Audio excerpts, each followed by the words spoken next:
point that apparently the American ambassador to Kenya is currently acting in the capacity of the foreign affairs minister and has been seen to even been giving speeches in public in Kenya. I've been with my Kenyan friends all day, and my goodness, I have never seen such a puppet. The same things that Kenyans are scattering their country for today. IMF advice, remove subsidy, float naira, ideas that will be given to your presidency, and they'll be followed verbatim as if we don't have a think tank, as if we don't have ICANN, Institute of Chartered Accountants of Nigeria, and economists to sit down and deliberate on these things. Same thing they're doing with the GMO argument. You have not heard that the Ministry of Agriculture has called together all the head, the farmers unions to discuss. No, we'll just wake up one day and GMO will be everywhere. I mean, there's been a puppet and there's been the market already. There's been a puppet and there's been a zombie. And it really breaks my heart to see these things. I want to remind you guys that even we who are in our 30s, approaching 40, approaching 50, there is a generation coming. And if you look at them, they are not having it. I need you to understand that Gen Z, due to the poverty and the mismanagement of several generations above them, are wearing okereka, but they've packaged it and they're calling it thrift. They are not having it. They suffered from beginning to the end. When I sat down with a few APC people and they were rolling out their anti-Igbo sentiments, I told them, look at what is happening with Israel and Palestine. And look at what happened with Israel and Germany in 1944. They said, what do I mean? I said, if you continue to torture a people, you would give birth to children that will fall in love with their children and probably marry them.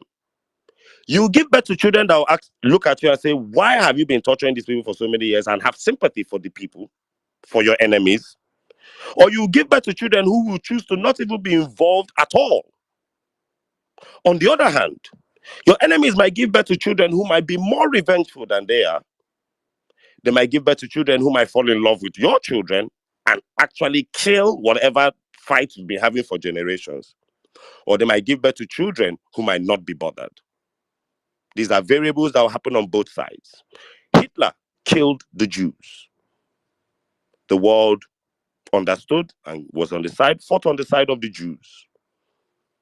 The Arabs harassed the Jews. The Jews had to defend themselves. The world understood, and America fought on the side of the Jews. The Jews started to overdo their actions toward the Arabs. And the world today, there's a generation that is born today that is fighting on the side of Palestine. Did you ever believe it will happen? You are torturing the Igbos. There will come a generation of your children that will look back and say, wait, it wasn't really the Igbos' fault. There will come a generation of children that will be tired and say, man, look, man, this shit is bullshit. And there might come a generation of your children that might fight you alongside the Igbos. On the side of the Igbos, you might have a generation of Igbos that might bear the scar of the first fight and become more revengeful than their parents. You might have a generation of the Igbos that might be more understanding. Or you might have a generation of Igbos that will not care. Or you might have all of these variables in all the tribes. In the north, you might have a generation of northerners that might be succumbed to all your political machinations and your poverty and illiteracy plans.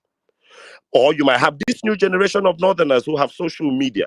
And even in poverty, they can pick up their phone and look at Davido, Chioma, a Benz, a Rolex, a diamond necklace, and want better for themselves. And you cannot tell them that religion tells them that they should stay in poverty.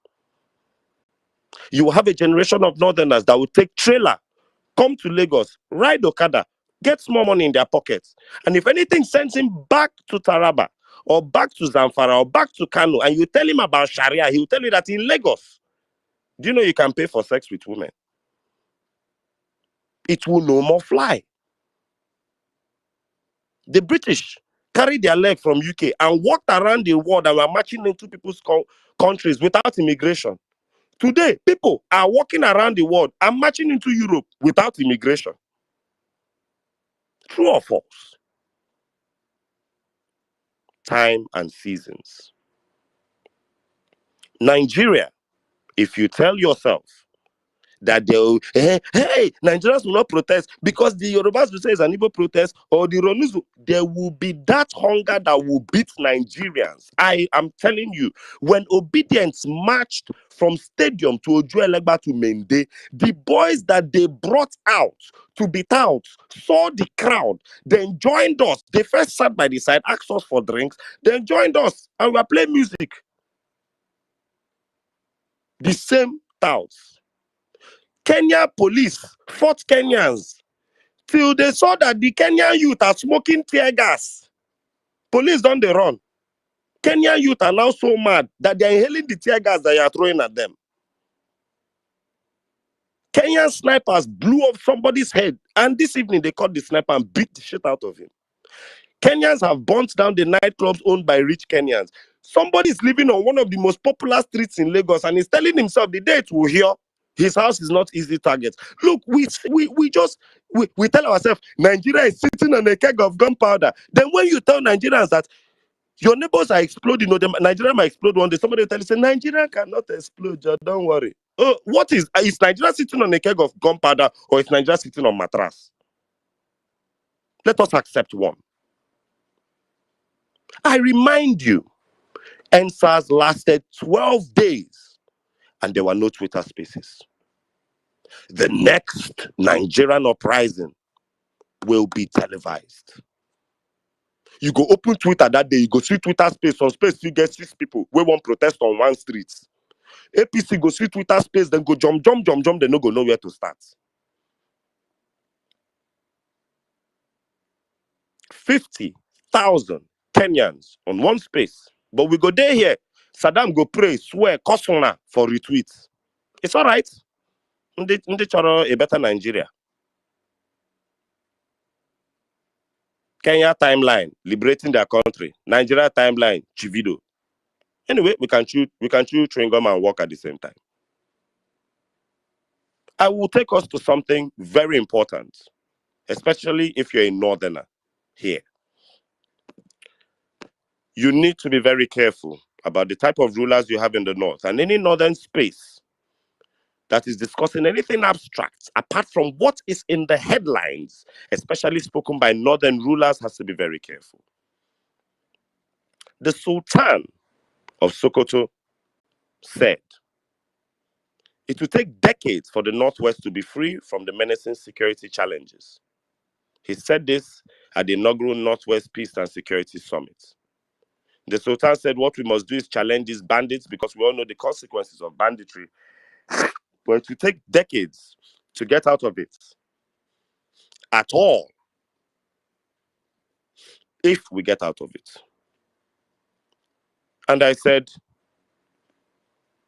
the man who was representing Bola Tinubu at that event, Vice President Kashim Shettima, should have been the first person he should have directed that statement to. And I will also tell every northerner here, it will not take decades to get out of banditry in the north. On the contrary, by all minimum calculations, it will take the better part of 90 to 120 days. If Bola Ahmed Tinubu dedicated the security of the north with the same amount of dedication he put into the Lagos Coastal Highway, an estimate of 14 trillion naira, with 1 trillion naira paid upfront without Senate approval. If he paid that, insurgency in the north will be cut by half in 2 weeks. But no, he destroyed a $200 million business in Lagos alongside every beachfront property for a road that is currently stopped because of underwater telecommunication cables. Make una dey follow the bullshit we're tolerating in Nigeria. My Kenyan friend was pissed off telling me that William Ruto bought new shoes. I showed him that Dele Alake has bought a Richard Mille, and I had to show him at least 4 wristwatches from Babajide Sanwo-Olu's Patek Philippe Constellation collection. I said, if Kenya had our type of rulers, they would behead them at the National Square. I must commend Ruto. And I must commend African rulers. They still have a lot more empathy than people we have in Nigeria that were democratically voted. William Ruto today put out a gazette calling the military to stop the protests. At least he gave his people warning. I want to remind you that Muhammadu Buhari authorized unknown gunmen, the unknown gunmen that struck in Aba because Alex Oti was walking and somehow have not struck in Aba since then. Unknown gunmen that have been striking in the east every day. Yet, Igbos come out on Mondays to work, then they come out and kill people. Unknown gunmen that have been striking in the west and killing Bales up and down. Unknown gunmen that came to Lekki toll gates and the lights were switched off in cognizance with the owner of the toll gates. And they killed people, carted away bodies, and there are people in prison till today, 4 years later. William Ruto did not send unknown gunmen to Kenyans. This is where we are in this country. And there was also another analogy that I saw. And this is for the Ben Hundeyins, the Prince Moyes, and every member of the Nigerian Armed Forces. The other day in Port Harcourt, 120,000 brand new guns were about to be smuggled into Nigeria, and they were caught. 120,000 plus brand new guns. You see, a lot happens in this country that you forget. Do you people understand that even if it's for Rivers State problem, let's say it's Wike Group versus Fubara Group, and one group had 100 and something thousand guns. Do you know what 100 and something thousand guns at maybe 12 bullets per gun? If it takes 2 bullets to kill each citizen, that is 3 million people will die if those guns had entered this country. As Igbos will say, I can I be that we still know about the smugglers in the southwest. Fisayo Soyombo told us the ones in PH brought in 120,000 brand new guns. I need you guys to understand, gun is made of iron. Gun no they expire. You know, no, after 2 years it goes spoil. You polish it, it's going to shoot again. If that was employed at national level, it will overwhelm the police. If 100,000, 120,000 armed Nigerians face the Nigerian police will be succumbed. The Nigerian army on Google is 250,000 personnel. If those guns had entered into Port Harcourt and were shared nationwide, the Nigerian army will succumb.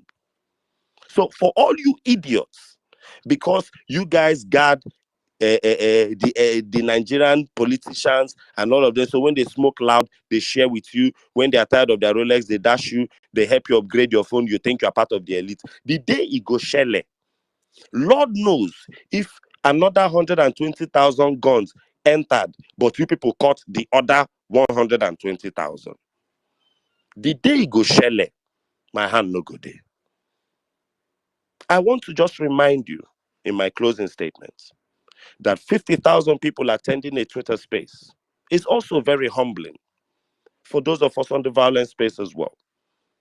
We celebrate our 1,000, our 2,000, but it also reminds me that there's a lot of work to be done. A lot. I want to also give a kudos to our General Oluchi for her Operation Rescue Nigeria concept. I have been adding her in my prayers, and I think you should too, because all I pray for her is ideas that can permeate within the poverty of Nigeria that would waken the Nigerian citizen. I don't know how she would do it, because clearly both Nigerians home and abroad, with 2,000 people on this space or 1,000 people on this space, which is also broadcasting us to all our followers. We are doing 1,000 people. It is very humbling. Nigerians are poor both home and abroad. David Hundeyin has a space currently. There are about 900 people. Nigerians are poor home and abroad. That guy held that space. Since that day of that space, he has fallen back to about 13,000, 21,000 on a good day. Nigerians are poor, home and abroad. I'm following Davido Chivido. Go and check all our celebs. None of them on Instagram Live, they reach 5,000, 5,000 viewers. Nigerians are poor, home and abroad. A Nigerian diplomat, 70 plus, is being denied visa. A 70-year-old, 30-year diplomatic veteran is being denied visa. Who am I? Who am I, thou art poor, lowly citizen, to weep when I'm denied? When Ambassador Olu Kuni is being denied visa. And we were talking about the Nigerian passport the other day, and these Ronu rascals were running their mouth. There's a lot of work to be done. Uju Kennedy is showing herself to be an idiot. She cannot remember 6 states where pilot projects of her ministry are being held. And this is the team ship. Bola Ahmed Tinubu shouted about that. He doesn't even need to talk to us. Do you know the people that will work under him? Look at them. Non-performers. Nigerians, we have tolerated times 20,000 what other nations have tolerated and exploded. I think everybody should take a bit of this recollection home. But one more time, please pray for Operation Rescue Nigeria for ideas, to move this country forward. Because to be honest, I really, really don't know what we can do at this point. A lot of options are before us, but none of these options don't have serious, deep-rooted issues that have to do with Nigeria's unity. But like I'm confident that there will be a generation that will be sick of this shit. And you really cannot tell them this Hausa, Igbo, Yoruba nonsense. And when that day will come, I pity our rulers. I yield. Thank you very much, my brother. Thank you. As I always say, when you give me your submission, I just sit down and listen. But I just also want to point out some things that I feel probably I feel most talking points, especially what you just said right now, is from social media, and it's not our reality on ground. I always say this all the time. We might be divided, we might have all these problems, but we can always remember that the minority are always loud. It is very, very important to not amplify this voice of mine. I say it all the time. In fact, for me, I try not to even amplify it. Nigerians came out in their numbers across the country, from north, south, east, and west, and came out and did the unthinkable last year. And it was stolen from us. Saddam, I'm sorry, but you see, I understand you and you're very right. But two truths can exist. If INEC rigged Bola Ahmed Tinubu to 8 million votes, and even if he had 2 million or even 1 million legitimate voters, that is way too many ignorant bastards to have in one country. Do you know that right now in Kenya, they are pro-Ruto supporters? Do you know? I totally understand you, but you need to understand. Listen, Saddam, the difference. Listen, I made an analogy. I made, like I said, you're right, my brother. But I made an analogy that works with data. Let me remind you, they did not allow Ruto to have a 9-year established hold on their governance.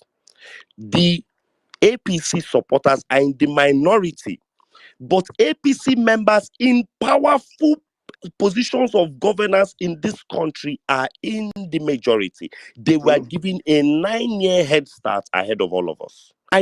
Do you understand that till today, there are still places you will find out how deep the APC root of criminality goes? Let me blow your mind. I found out that the INEC rec for Edo State election is Wike's relative, a Wike loyalist. There are pictures. Wike's cousin. God bless you. Now, as an LP member who is up against an APC candidate that to today nobody knows, but who APC is swearing to give Edo State, then a PDP candidate that Wike belongs to, and where I cannot swear Wike's loyalty is because his leg is in both trousers. Do you now understand? You wake up as Olumide Akpata and find out that the umpire, the referee of your event, is related to PDP and can also play ball for APC.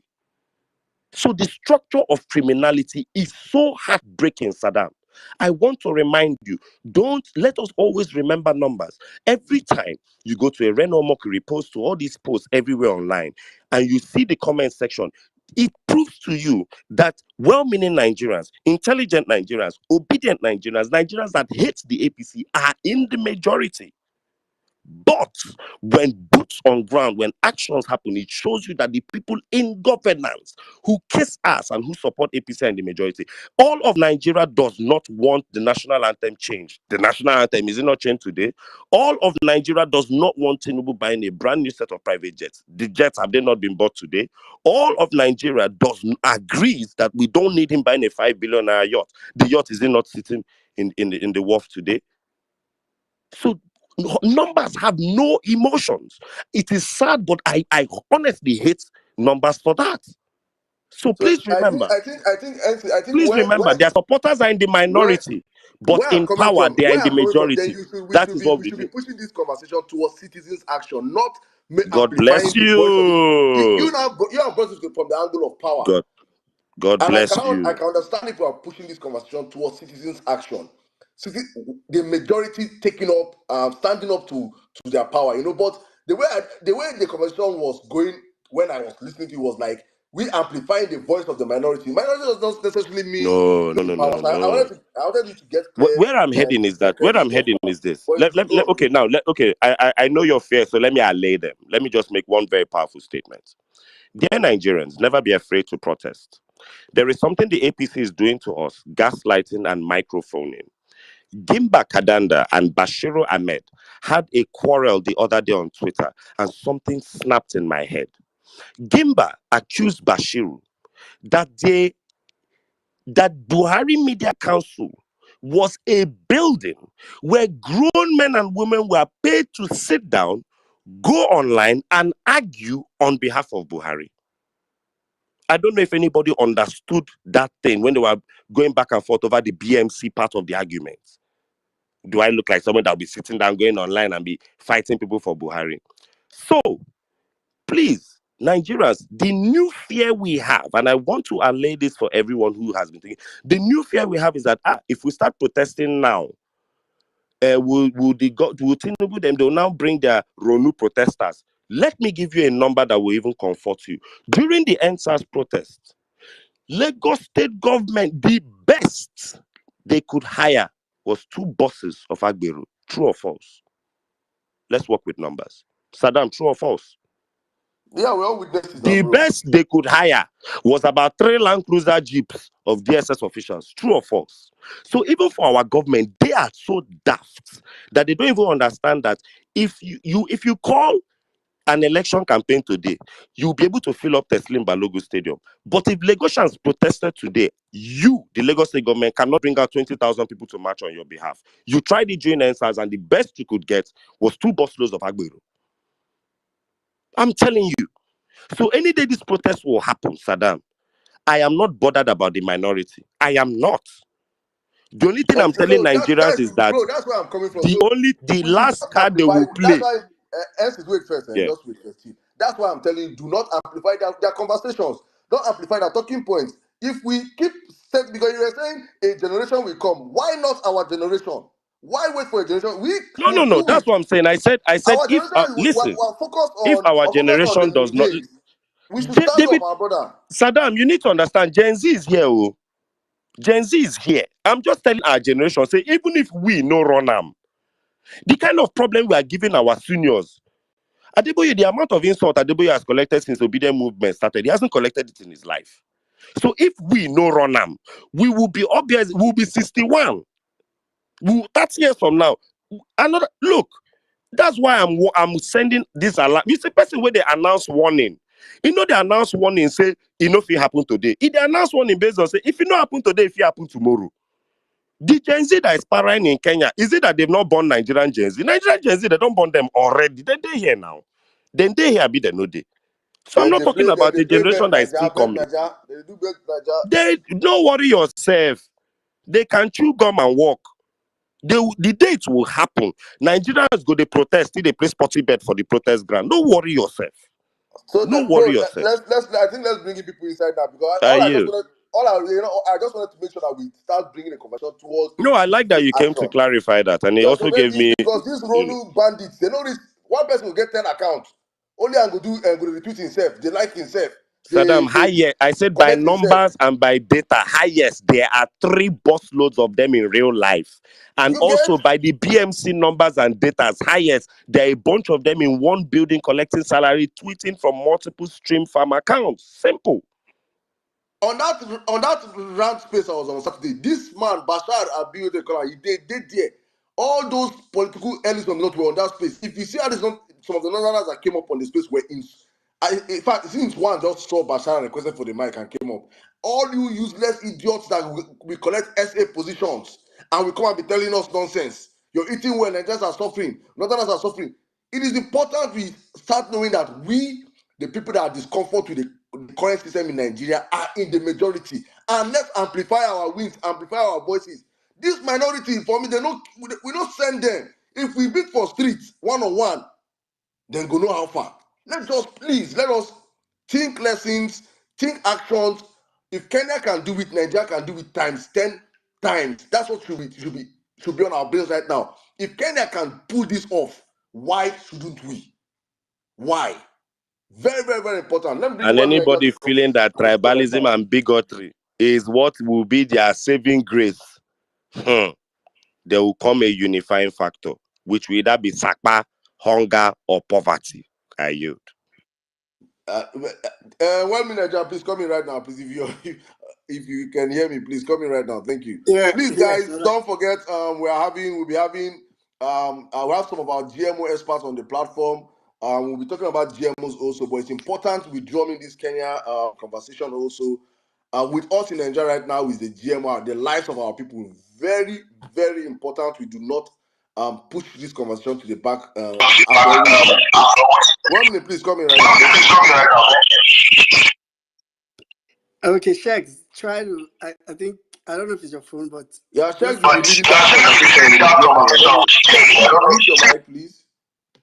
no, I think it's Shags. It's not, maybe it's not used to spacing. I don't know, but No, he was on the space the last time now. He was. yeah. I know, but even that they kept on muting at some point. So just try and keep it up. But maybe it's your phone as well. It's totally fine. Yeah. I've just been listening. I mean, I won't make any lengthy submission. So we can. I can see Jimmy here. I can see Zos here. So I'm sure they'll probably also come in with their own takes before we start taking other speakers. So good evening to everybody on the space. Emir Saddam, that NC so we don't hear about. Harry, Jimmy, Flag Boy, Zos, I see you. I can see Harry, I everybody. see picture. You break your neck, Abi. You go carry Abado. You go to extra con. You don't go headbutt. You don't go headbutt one agbado person now break neck. He thinks saying still be Gen Z. Harry, you be Papa Madu. Now why did they call me hybrid? Me now between Gen Z and Gen You X. be Everything day my GMO. body. You be GMO. Everything day my body.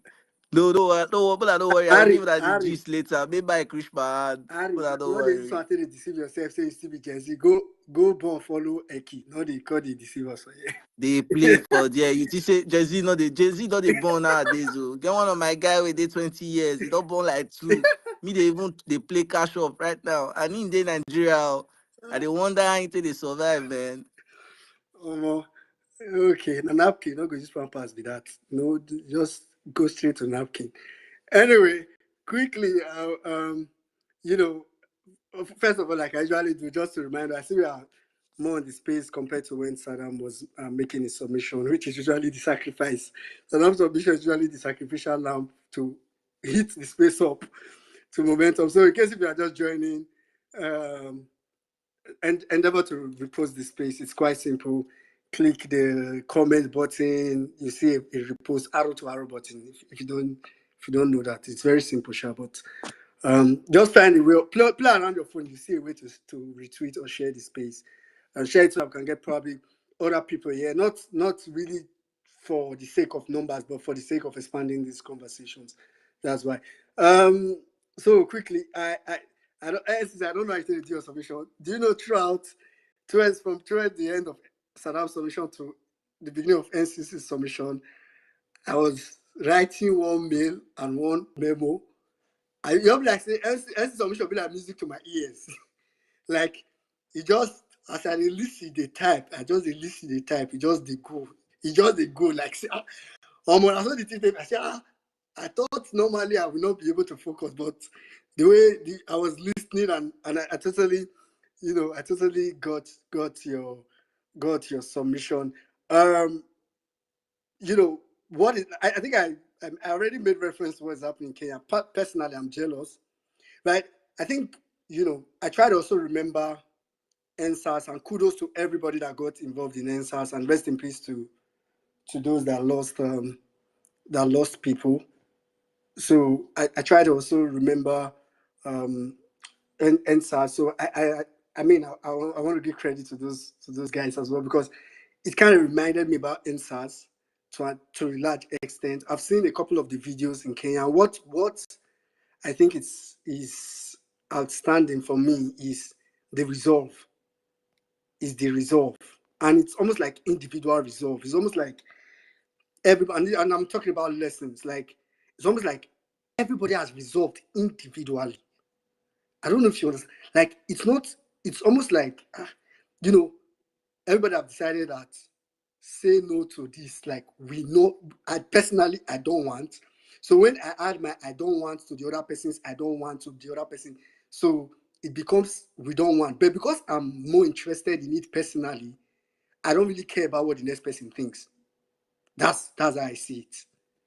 Like, I don't care if maybe the next person is another tribe. I don't care if maybe the next person is, you know, doesn't see it, doesn't want to go about it the way I want to go about it. Because I think it's usually the problem with us in Nigeria and still on lessons learned. This is usually the problem with us in Nigeria.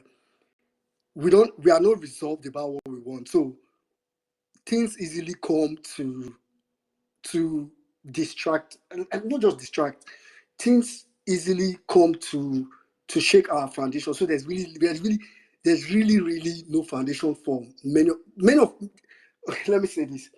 Many are angry, but few are resolved. So many, the ways they say many are called, few are chosen. Many are angry, but few are resolved. Like there are so many people that claim to be angry. Oh, what is happening in Nigeria? That's what, but if it comes to resolve, like you that is angry right now, the next moment, if you come across someone in another tribe that shares that, oh, you say, okay, now, you just say now, you begin, like what Saddam was saying, you begin to make reference to a lot of other things. So what is happening in Kenya now is actually a result. Like, and it's like I said, it's collective, but it stems up from individual resolve. And I think that's one thing that every Nigerian, and I really wish sometimes I wish I could just sit on Nigeria down, or maybe I could just beg God, make him give me one last speaker I want to make I talk to only Nigeria. Like not just me, but it's quite sad that what distracts and sometimes even this it's funny because sometimes what destroys our resolve is approach. I think that one is even kind of annoying for me, right? Like Saddam was saying just now about that space. I was there in that space partially on Saturday. In fact, it was Saddam's post. I was on the tail and I saw Saddam's post, and I was like, okay, let me also see, let me hear what Saddam's talking about. And I actually stayed there for like quite some time. I was listening and doing other things. And for me, right, I really did not care, which is usually so. I really did not care if they are obedient to. I really did not care if they think we should do it the way I want us to do it, the way I think we should do it. It's really none of my business. What really matters for me is if they can personally resolve that I want a better country. I don't care how the Yoruba man, the Igbo man wants it. I don't care how obedience wants it. It's not my problem. If obedience think the way they can get it is to do this and drag everybody, which is the best way for me personally, get them do it. Me, my own will be to run. By the time we get to start having people, and I'm saying this for everybody here on the space, because I want to believe some of you here are really not obedient. So, point is, I don't need you to agree with me. I say this every time. It's not a marriage. I don't need you to trust me. I'm not interested in, the only thing I'm interested in is a Nigeria that works. And if you're interested in the same, it's simple. Let's make it better. But if what you are is you are among the few or the many that are angry, not among the few that are resolved, and simply because you think it's why when I hear people say things like, one of the most annoying rhetoric I heard before election, and I still hear it today, I feel like it is the most disgusting, irritating, annoying rhetoric. Is when people say things like, oh, I would have supported Peter Obi, but because of obedience. I'm like, shut the oh God. Are you okay? I feel like that's like the most, like, if you think like that, you are so stupid. Like, your stupid is no. In the IQ ranking, I think moron, idiot is below moron or somewhere around. There's somewhere between moron and idiot in the IQ ranking, because that's so like, I don't. Your problem shouldn't really be obedience. So if you think, oh, I would have liked Peter Obi, or obedience, I like what obedience wants, but I don't like it. Nobody says it's not a marriage. You don't need to go and just make your own resolve, go about it your own way. So that at the end of the day, we all will end up getting the better. Because I want to believe that what we all want is a better country. To be honest, it just makes me feel sad. The fact that it's almost like going back to, like, going to Nigeria is almost like it's very crazy. I had a friend that traveled yesterday, right? And she was giving me her experience at the airport. How, I mean, right before they sent one Nigerian back.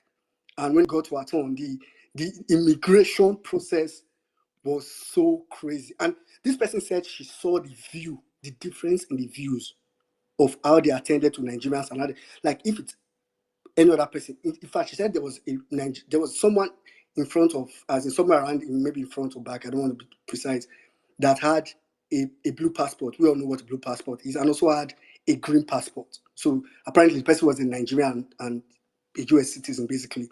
So the guy had to put his, like, maybe not hard, but of course, place his green passport in his back pocket. And he was treated differently because of his passport. So, and some people, I hate when people only link this to, oh, it's Nigerians that go there and spoil our name. It's a lie. It's a big lie. I mean, there's part of it that is true. Let me not say it's a big lie. There's part of it that is true. But trust me, countries are even beginning to see that Nigerians are trying to escape Nigeria. Nigeria is literally a danger zone that everybody's trying to escape. It's a danger zone. When you're playing video game and they say this danger zone, everybody's trying to escape that danger zone because something. That's what Nigeria is currently. So they know it. So of course they will also milk it. Not milk it per se, it's their country. I can't blame them. So of course they would be more sensitive to you coming to the country. So I just round up by saying, let's all be resolved. Let's all resolve individually. Individually. That's why I see it. That's why, to me, no matter what anybody says today or tomorrow, except I'm busy, except I'm tired, there's really nothing anybody can say, to be honest, that will make me not, for example, as far as I'm concerned, as for me, in the current political climate, and I'm trying not to make this very political. Like, if we're talking about the political scene now, for me, there is nobody close to Peter Obi. So there's nothing anybody can do.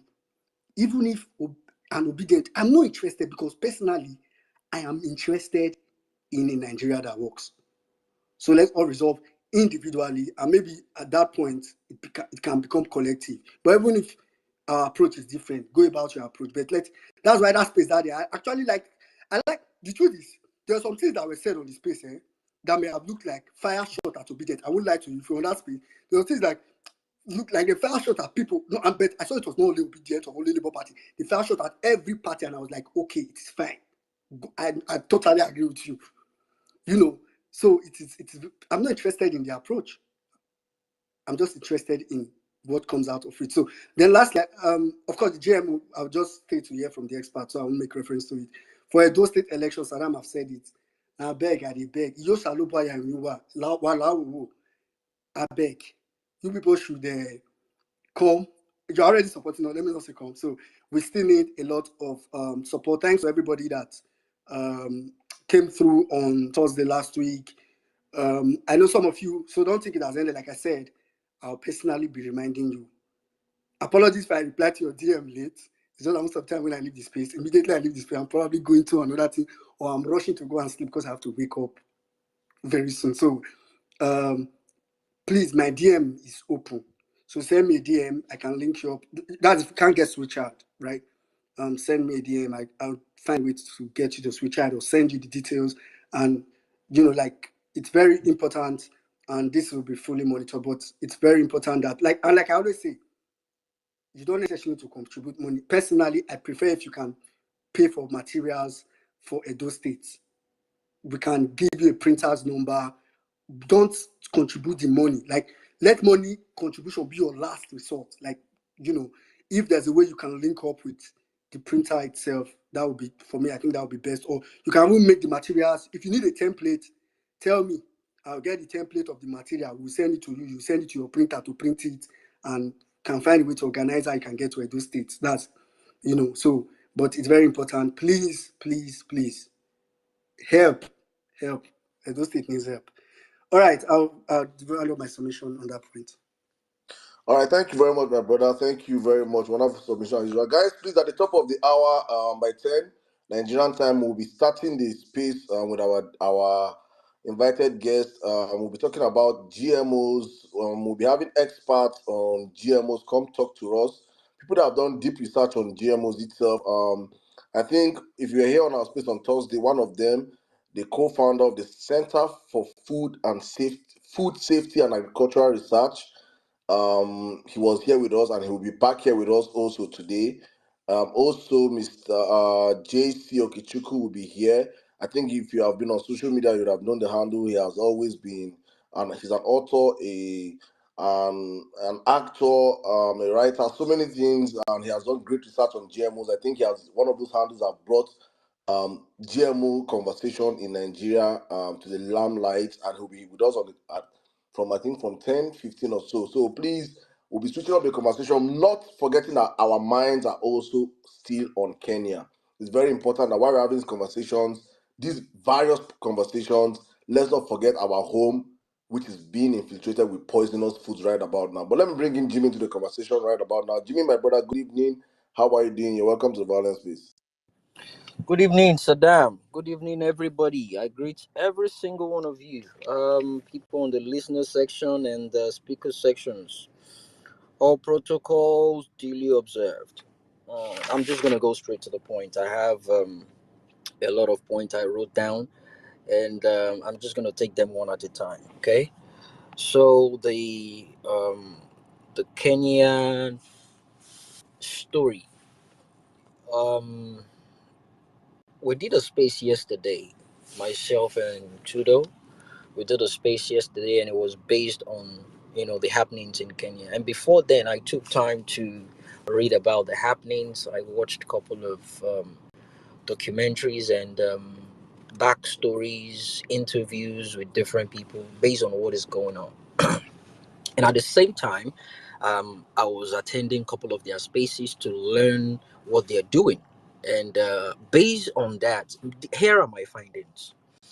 Um, they included certain percentage were increased, by the way, in their financial um, bill for 2024. And I have a copy of it. There's a PDF copy of it. I downloaded it, about 136 pages. And I took time to read every single one of them. And the prices of daily commodities, daily essentials were increased. Bread, transportation fees, and an increment of 10%. Well, it was 10 and they increased it to 20% in mobile money transfer fees. I'm just laying out the reasons why these people are out there, which will affect their daily transportation, how they move around within they consider this a hardship for them and they cannot cope with it. In fact, it was yesterday because we had a lot of Kenyans come up to speak, and we learned a lot yesterday. It was yesterday I got to realize that Kenyans do have light every single day. Most of the time, 24 hours. Okay. Worst case scenario, they do not take light for more than 6 hours. And before they do that, they send a notification to people. Otherwise, there's going to be a riot. We learned that yesterday. So, yesterday, I got to realize that we and Kenyans, we not be mates on different levels. From my findings, 1 Kenyan shillings is equivalent to 11 naira 52 kobo as at day before yesterday when I checked it. And if you check it now, it's close to 12 naira. 1 Kenyan shillings is equivalent to 11.52 naira, if not 12 naira by now. What Kenyans are out there protesting for was due in 2010 in Nigeria. In as much as we can come up with different excuses, from my research, space participations, I also noted down some observations, which I will get to in a minute. And when I kept doing my diggings in what actually prompted this unprecedented, increment of the finance bill, I got to realize that this was the hand job of IMF.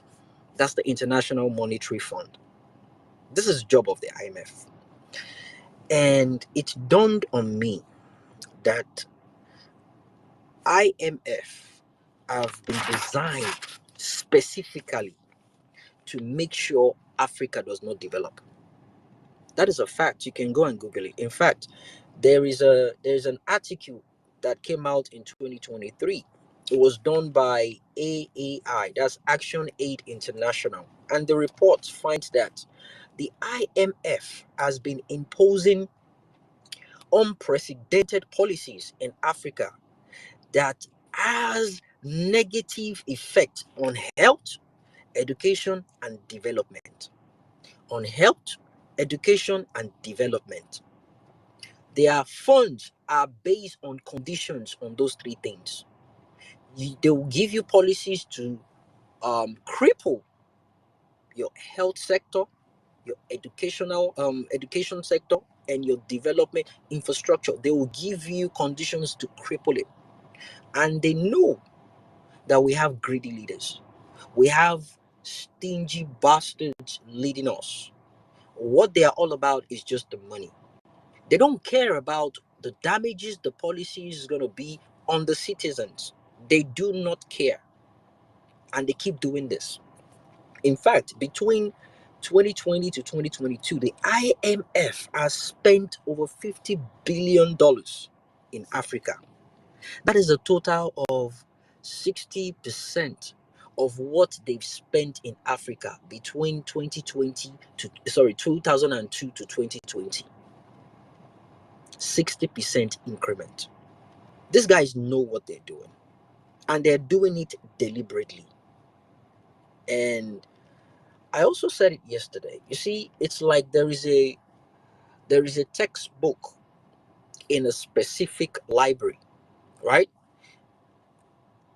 It could be, well, we can call it a continental library, where all African presidents go to grab a copy of that book and you read it. It's the same playbook across Africa.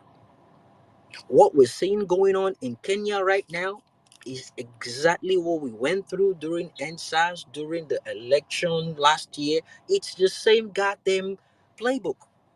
The complaints we heard from these people yesterday, Kenyans that came on the space to speak, they were complaining about people wearing wristwatch of $500,000 and all that. I mean, we have Dino Melaye flashing 2024 Rolls Royce for crying out loud, and this man doesn't have any job or business we know about.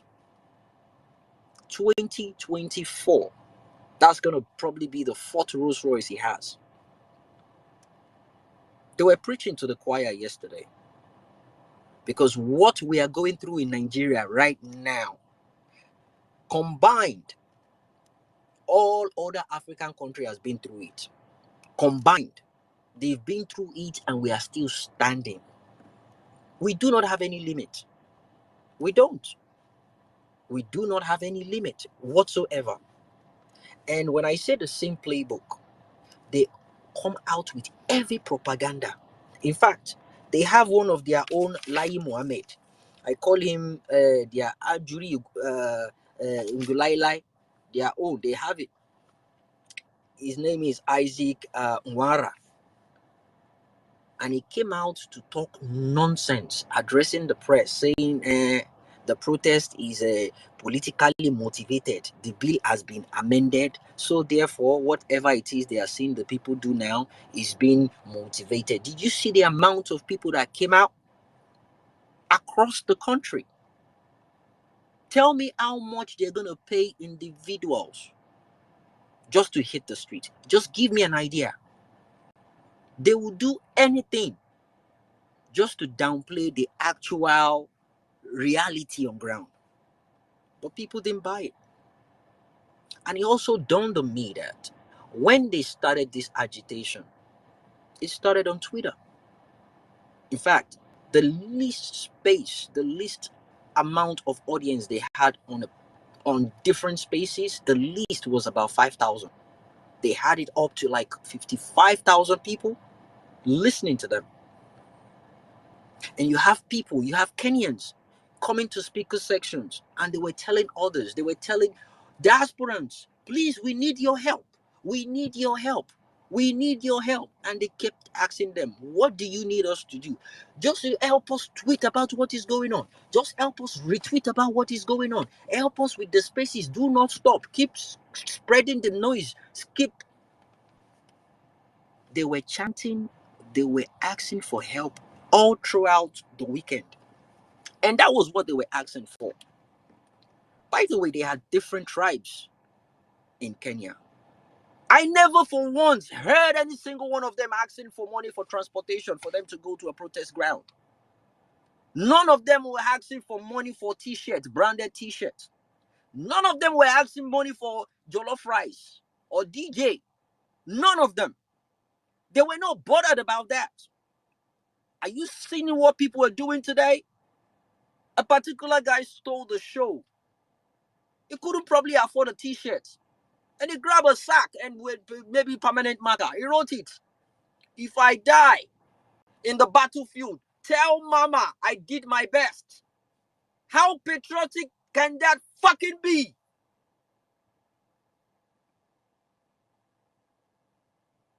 Are you gonna live forever? Are you not dying enough?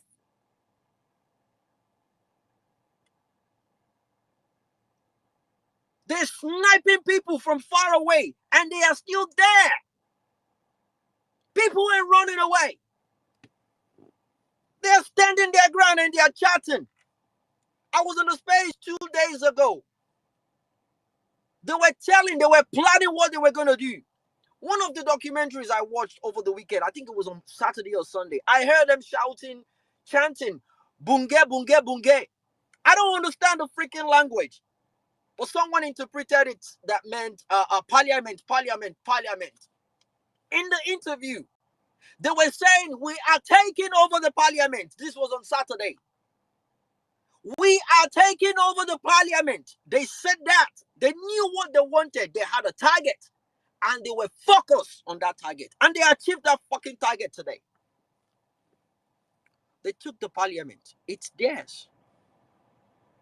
And from the protest, I also observed something. They were so fucking organized. There was no looting. Oh, no. There was no looting. In fact, the only people looting were the soldiers. And I love the patriotism flowing within Kenya right now. Did you see the man that was arrested on a truck and they bundled another person to go meet him? And this man lectured the police and they released him. He lectured them on what they are doing and the reason why they are doing it. They are letting them know we are fighting for you fools. You saw a picture of a guy with his two hands in the hair and you see the fucking police trying to whip him with a rod. with a police club. You actually want to hit, you're wanting to deal with the person fighting for you. I've never been so happy in my life. I saw that happening. I was like, yes, this is how it's done. Nigeria, we are giant of Africa in corruption. We are giant of Africa in um, sitting back, in docility. We're giant of Africa in just um, creating excuses, coming up with different excuses. I think we should learn from Kenya. We should learn from them. And to me, they're not scared of that. Oh, yeah, the fear is gone. They're not scared. And what they are fighting for, what they're ready to die for, is not even up to 10% of what we are going through here. It's not up to 10%. I have a lot to say, but I will try and wrap up before the hour 8 because of the people we have coming up. Some of the observation I noted down. Everybody is supporting them. Tom, Dick, and Harry. The pastors, the clergymen, the business people, both young and old, people, slim, tall, short, fat. Everyone is supporting the youth. The Gen Zs and the millennials. Everyone is supporting them. They're out there to claim their country back. And I said it yesterday. I asked one of the ladies, I said, look, how far are you guys ready to go? Because I know how these people operate. They're going to roll out the armies on you guys. And this lady said, yeah, they should. We are not stopping. I said, do you guys have a limit? He said, no, we don't have any limit. Initially, they wanted the bill to be rejected. They want it cancelled. But now that Ruto has actually shown that he doesn't care about them, they don't even want the bill anymore. Now they want Ruto to leave. They want Ruto to leave. They don't even bother about the bills anymore. Then they went ahead. They checked on the parliament website. The idiots, the imbeciles that voted yes, they're going after them one at a time. You see, when justice comes to you, you should be ready to deal with it. These people have had enough. They're not going to take none of this bullshit. And I'm sure people will be looking at Nigerians like, what, you guys need to get your shit together. And we really do. I just hope we get to that point that we can actually realize this and come together. And then again, we need to actually sit down and ask ourselves, for us to, moving forward, though, let us come to agree on what is right and what is wrong. I don't mind. We can start an hashtag on that. We can start tossing a vote on that. Stealing, is it right or wrong? My friends, my followers, please go and vote. Is it? I want to know the people that think stealing is not right. I mean, if you think stealing is right, I want to know. I will block you. We need to understand we are on the same level. We need to know the people that are thinking morally, rightly. Faking document, is it right or wrong? So if you think it's right, why are you supporting this? We need to agreement to know right from wrong before we can move ahead. I noticed there was no looting. The agitators were the police. And these guys were chanting, peaceful protest. We are peaceful protesters. We are peaceful protesters. The agitators, the aggressors are the police. 2 youths were shot 2 days ago. 2 youths were shot. Guess what? There was no retaliation. There was no vendetta move against those 2 people that, okay, you killed us, we too will kill you. They were focused. They didn't turn it into looting. They knew what they wanted. They were focused. They probably want them to get angry and start killing people, then they will come up with an excuse. They knew what they were doing. Then they had their demands. They demanded for it. They said they wanted to speak to their leaders. They said they don't have any leader. If you want to do anything, scrap, reject it. Reject that bill. But they didn't. They didn't do that. I hope we learn from them. Right now, they've shut down the internet. They shut down the electricity. And they predicted that. They've told them to download VPN so they can still communicate. They're holding a space right now, planning towards Thursday. They are going out again on Thursday to hit the street. And you see their politicians, the equivalent of our own politicians here in Nigeria. You see other politicians praising them, encouraging them, pushing them, letting them know. You see the government threatening a news station, telling them they will shut them down. You can tell how patriotic these guys are. The lady did not care. She announced it live on TV. They are threatening to shut us down, but that won't stop me from speaking the goddamn truth. When are we going to have that balls? When?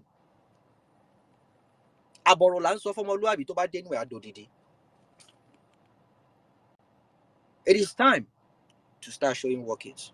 All this cho-cho-cho, it don't do. The cho-cho-cho, it don't do. We'll keep doing our best on this tier. We'll keep pushing. We'll keep condemning bad governance. We will not stop. We will never stop. Lastly, I put something on the Jumbotron. That is the consequence of the exact seedlings of maize sent to Nigeria. It was an experiment done on a rat. That is what that thing did to a rat. Imagine what it will do to human beings. Welcome to Violent Space. This is a Tuesday edition. Saddam's intro was a bomb. Caesar came in with facts and figures, and well-meaning. You did your thing. I just had to say something regarding what I've gathered so far. I'm still going to do more digging. We'll be having another space tomorrow. You can join to those space. It's going to be lovely. We'll still talk about what's going on in Kenya. We want to learn from them. What are they doing that we are not doing? I'm going to ask those ladies, the people out there. Didn't they ask you for money for DJ that will be singing? I didn't see any DJ singing because they knew what they wanted. It's not a joke to them. It's not a merry time to them. They are fucking tired and they went out to speak about it. My time is up. Welcome to Violence Space. Saddam, back to you. Thank you very much, my brother. Thank you very much. I think you've just wrapped up the thoughts of majority of Nigerians, especially in diaspora, that have been clamoring for Nigerians to do something, But as I always say, when the time is right, you can. My late dad always say you can take the horse to the river, you cannot force it to drink water. That's the best you can do for the horse. You take it to the river. If he wants to drink, he drinks. If he doesn't want to drink, it will grow of thirst and die. If Nigerians choose to stay docile and choose not to do anything, no wahala, will be here watching them. But all we can keep doing is to make sure that the conversation stays mainstream. Make sure they get around. For me, if I was doubtful last week, I'm more convinced today because I am seeing more active Nigerians coming out to speak. So if last week was a little bit low for me, and I also want to put it this way for Nigerians to understand, please, no two human beings have the same time. No two human beings have the same time. Even twins, the day they will die will be different.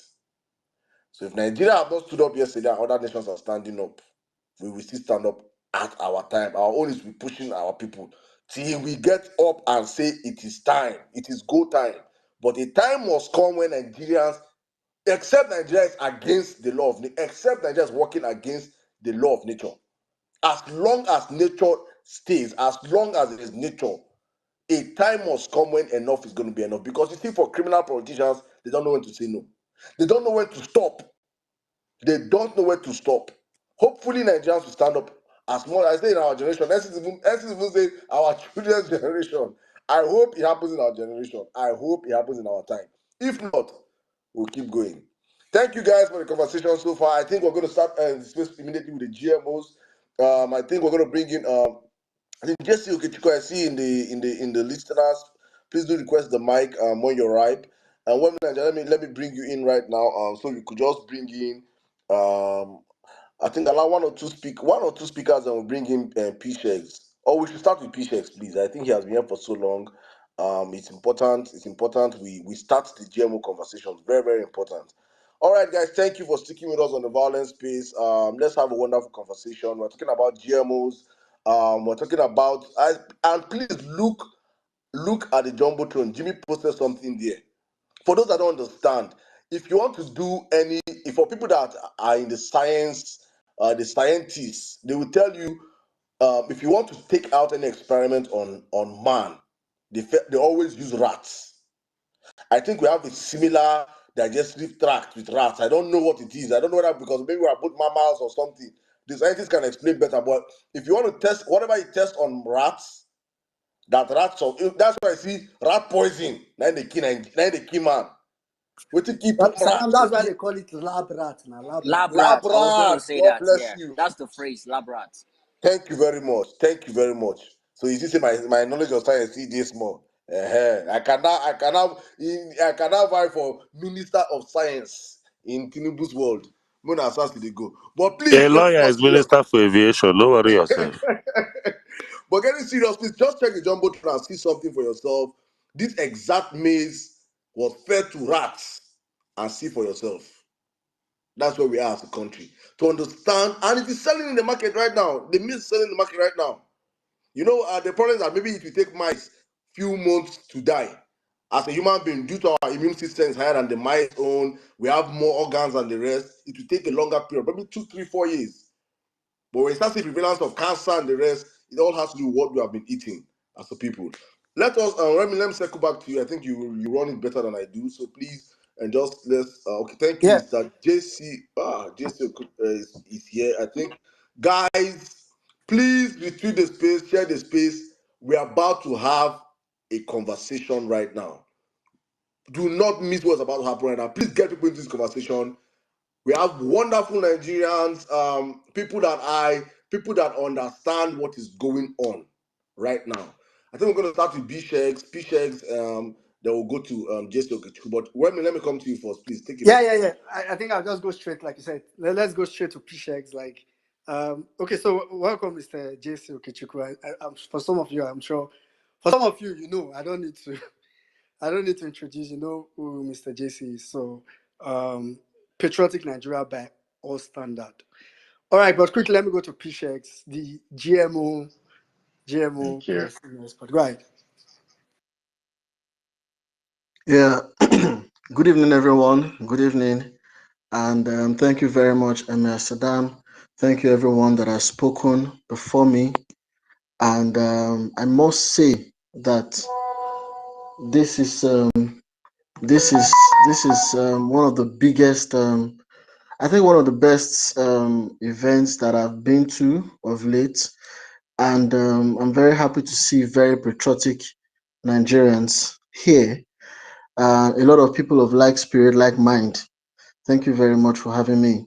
I don't know where to start from, but I have heard so many things that I really want to connect to. First of all, let me talk about what was posted on the Jumbotron. What was posted in the Jumbotron is the result of Professor Seralini's research.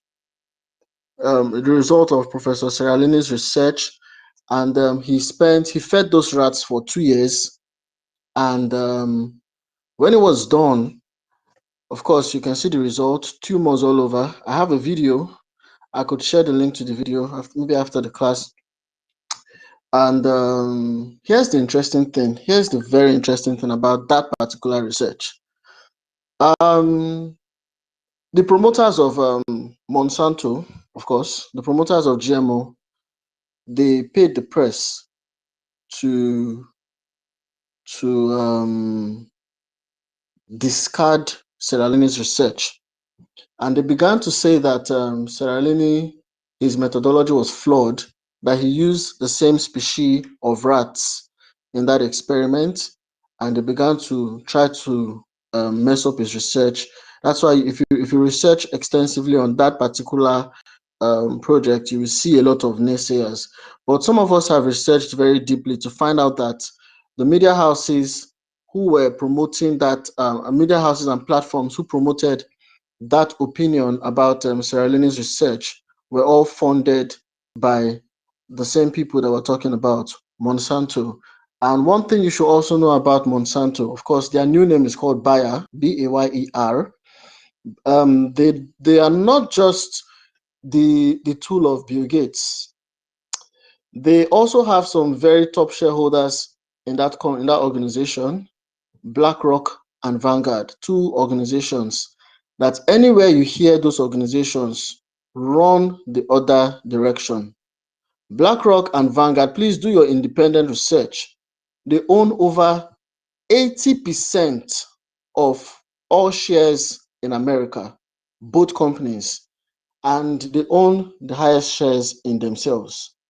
And they have other children like Blackstone. But these two organizations, they control both So sides. is it just called BlackRock? Yes, BlackRock, yes. I think they are acquiring companies across the globe as you speak right now.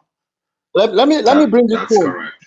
That's Let me correct. bring it home to you. They Let me just, I bring think it home to they you were the ones guys. that just bought the company of that our Yoruba billionaire in Funke Houston, Okeke, right?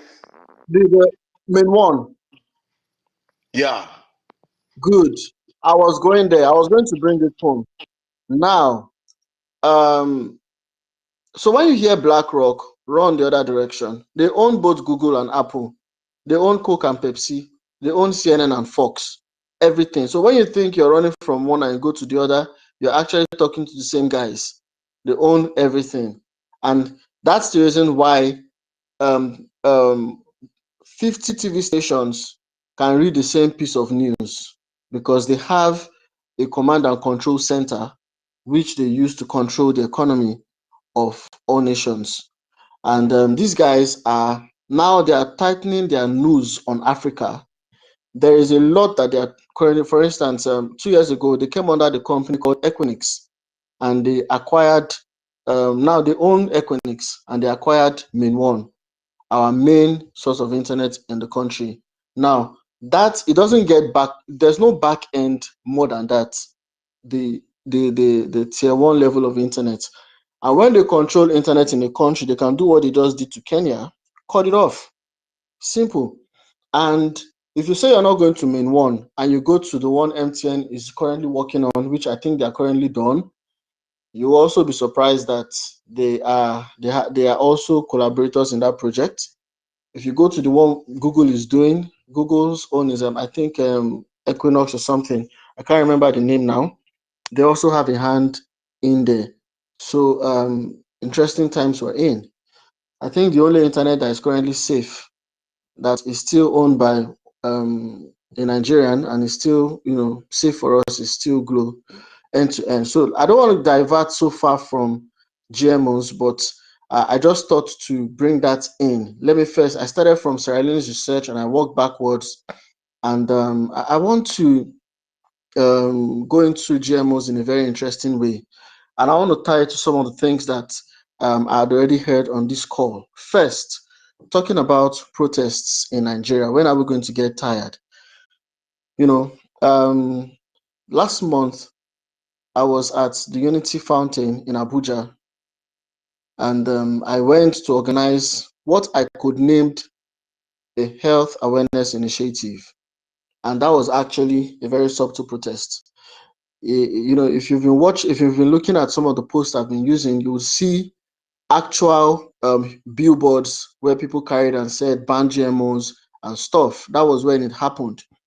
So I believe in corporate agberoism. I don't need to do bubu bagba. I walked to the commissioner of police in Abuja and I spoke with him and I got a letter to organize my health awareness initiative. Then I went straight to the Unity Fountain and I gathered a few volunteers.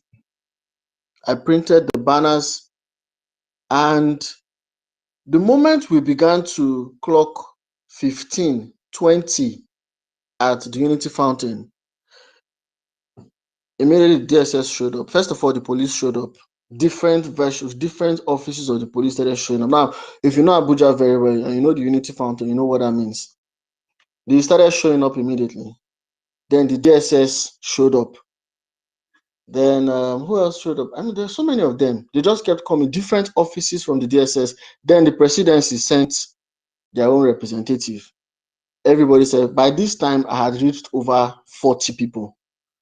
Then who is the organizer? Who is coordinating? Who is this? Who is that? And, of course, I was the one. Now, For me to get to this point, I am ready for anything. I got into this GMO thing in January, a regular Nigerian like you and I. And I said to myself, see, you like, you don't like, I will personally ban GMO in this country. I took it very personal. So I walked up to them, and I'm sharing this story because of what happened next. Very interesting. Because you think that they are not feeling it, they are also feeling it. Look, there is nobody that will not eat food in this country. The moment you are going to eat food in this country, you are a stakeholder in this. So if you like, arrest me here, go to the next eatery. You are eating what will kill you. I told them. I said, we are all ready for this, you know. And when I started speaking to the policemen, there are about 7, 8 of them there, you know, they're asking for all sort of documents. I said, look, so far you eat food, you better come and join us here. And when I was done talking to them, one of the policemen told a story. He said, bros, this thing where you did work wey una dey do, abeg God go help una. They started showing me where to go. They said, one of the policemen said his father got kidnapped from the farm, because I picked it from security. So when you're dealing with security people, I picked it from the security angle. The fact that our farms are being threatened, lives are being lost in the farms. The farmers cannot go back to their farms. I mean, farming takes 80% of Nigeria's employment. And if you have 80% of Nigeria's employment currently unemployed, what happens? So I told them, I said, by the time they've threatened all the farmers cannot farm. There's going to be food scarcity. And then they will say, let us go to GMO. Then the policeman said his father was kidnapped, and that he currently had to take a loan from the police force to pay ransom to release his father. And after his father was released, that his father's farm, cashew farm, is huge, 3 times the size of Unity Fountain. He said after they released his father, the man has phobia for farming. The entire family bundled the man out of the state and said they cannot go through this anymore. And the policeman is currently suffering, earns 15,000 naira a month now because of the shortage on his income from paying this thing. And then the policeman started praying for the success of what we were trying to do. The DSS guys came, it was the same thing. The DSS guys that came started pointing, said, please, we should go to the front of Federal Secretariat. They started telling us where to go, advising the junctions that we should stand. Because what we're trying to do, well, we didn't want to do an all-out protest. We wanted to just stand at strategic street lights, because as at that time, the knowledge on GMO was still very low.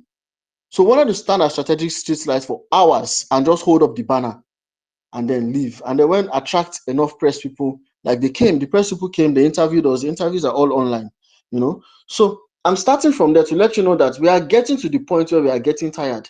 Now, I'm currently speaking on this space. There are many people on this space here. In fact, since we started this thing, my DM is full. A lot of people are asking, when are we hitting the streets? If you go on social media, if you look in the comment section, a lot of people are ready to move. A lot of people are ready to move. But you see, it's something that we need to move with direction. We need to move with the right knowledge. And that's why we're having this space. And that's why, you know, I've invited so many people to this space so that we can all understand what really is the problem. And one of the things I'm going to be sharing, one of the things I'm going to be talking about is what we have done so far, because you know I have been in the city of Abuja from Yeah, since. Yeah, Pichet. So, okay, yeah. you can share that briefly. Then I'll come to Mr. JC, because I'll still come back to you so we can make it a conversation. So go Oh no, ahead. that's fine. That's fine. All Yeah, right, go ahead thank you and for share that. what you're So about to share. Yeah. now the main problem with GMOs, we need to understand how did it get here in the first place, and what exactly is it.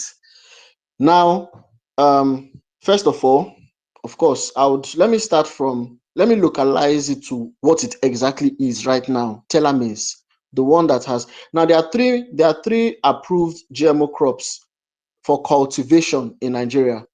You have soya beans, stella maize, and I think it's cotton. There's a third one, and BT cowpea. That's beans, BT cowpea, teller maize, and I think cotton. Three. And then there are 7 crops that have been approved for importation. If you Google it, you'll see it. So there are 2 types of introduction of GMO to a system. One is cultivation, the other one is importation.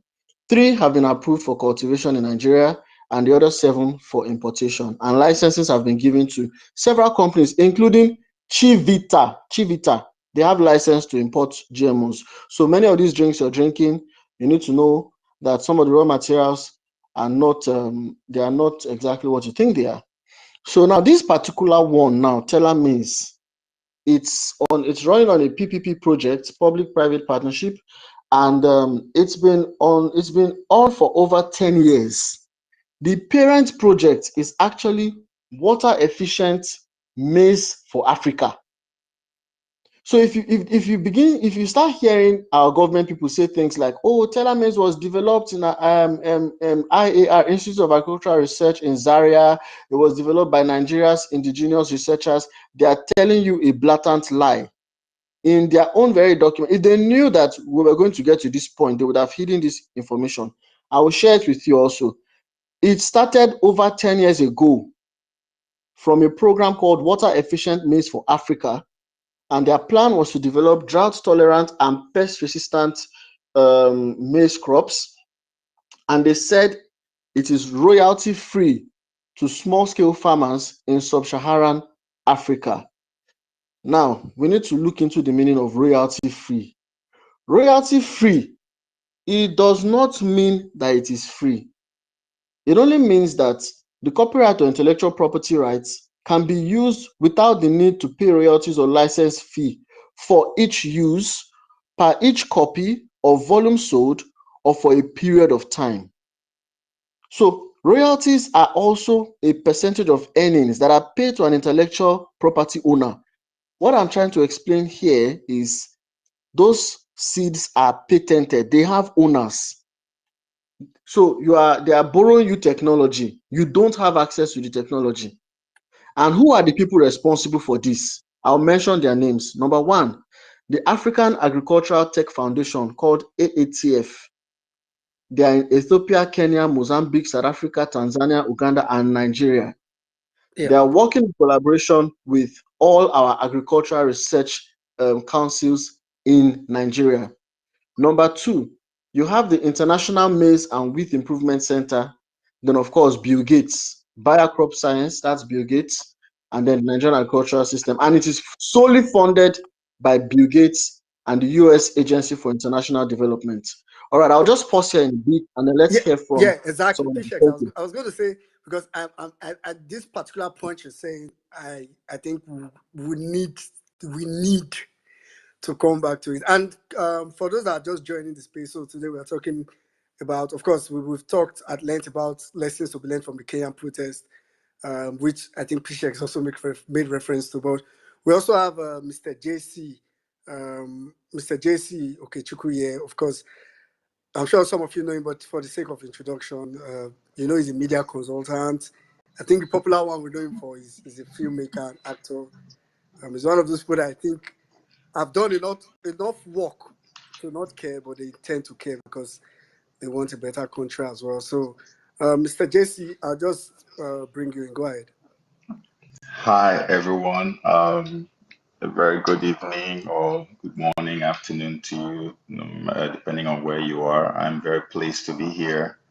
I'm not very used to Twitter Spaces, but when I got the request to be on this one, I literally agreed with my eyes closed because um, just not long ago, I was ticked off by something that I saw in the news. And before I even proceed, I want to say a very big thank you to P-Shex, the guy that just spoke. I don't know him in person, but he's been all over my timeline. I've been following. I think if I follow him and he follows me, I see all the work he's doing. The guy makes me happy. Like I even repost his stuff. And these are the kind of people we need in Nigeria. Can you imagine? Since January, he's been on this journey. For me, I would say that my journey hasn't been just to uncover the wickedness and the evil behind the GMO seeds. Mine began with uncovering something much bigger than even GMO seeds. If you go to my YouTube channel, Joseph Okechukwu on YouTube, you'll be blown away by some of the things I've been able to expose, from CERN to all kinds of stuff. I mean, I began my journey many years ago in the US. But as I do all these things, having had this knowledge about GMOs, I woke up one day and I saw this stellar thing in the news. And when that was sent to me on my phone, you know how that a woman is pregnant and they said the water broke and the baby has to come out. That was when my water broke.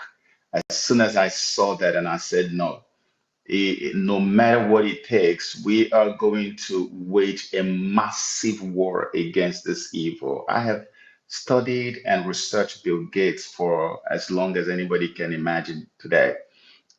And just to give you an idea of what these guys are trying to do, okay? When we first started, a lot of people were saying, what is genetically modified organisms? What is this seed all about? What is this telomerase about?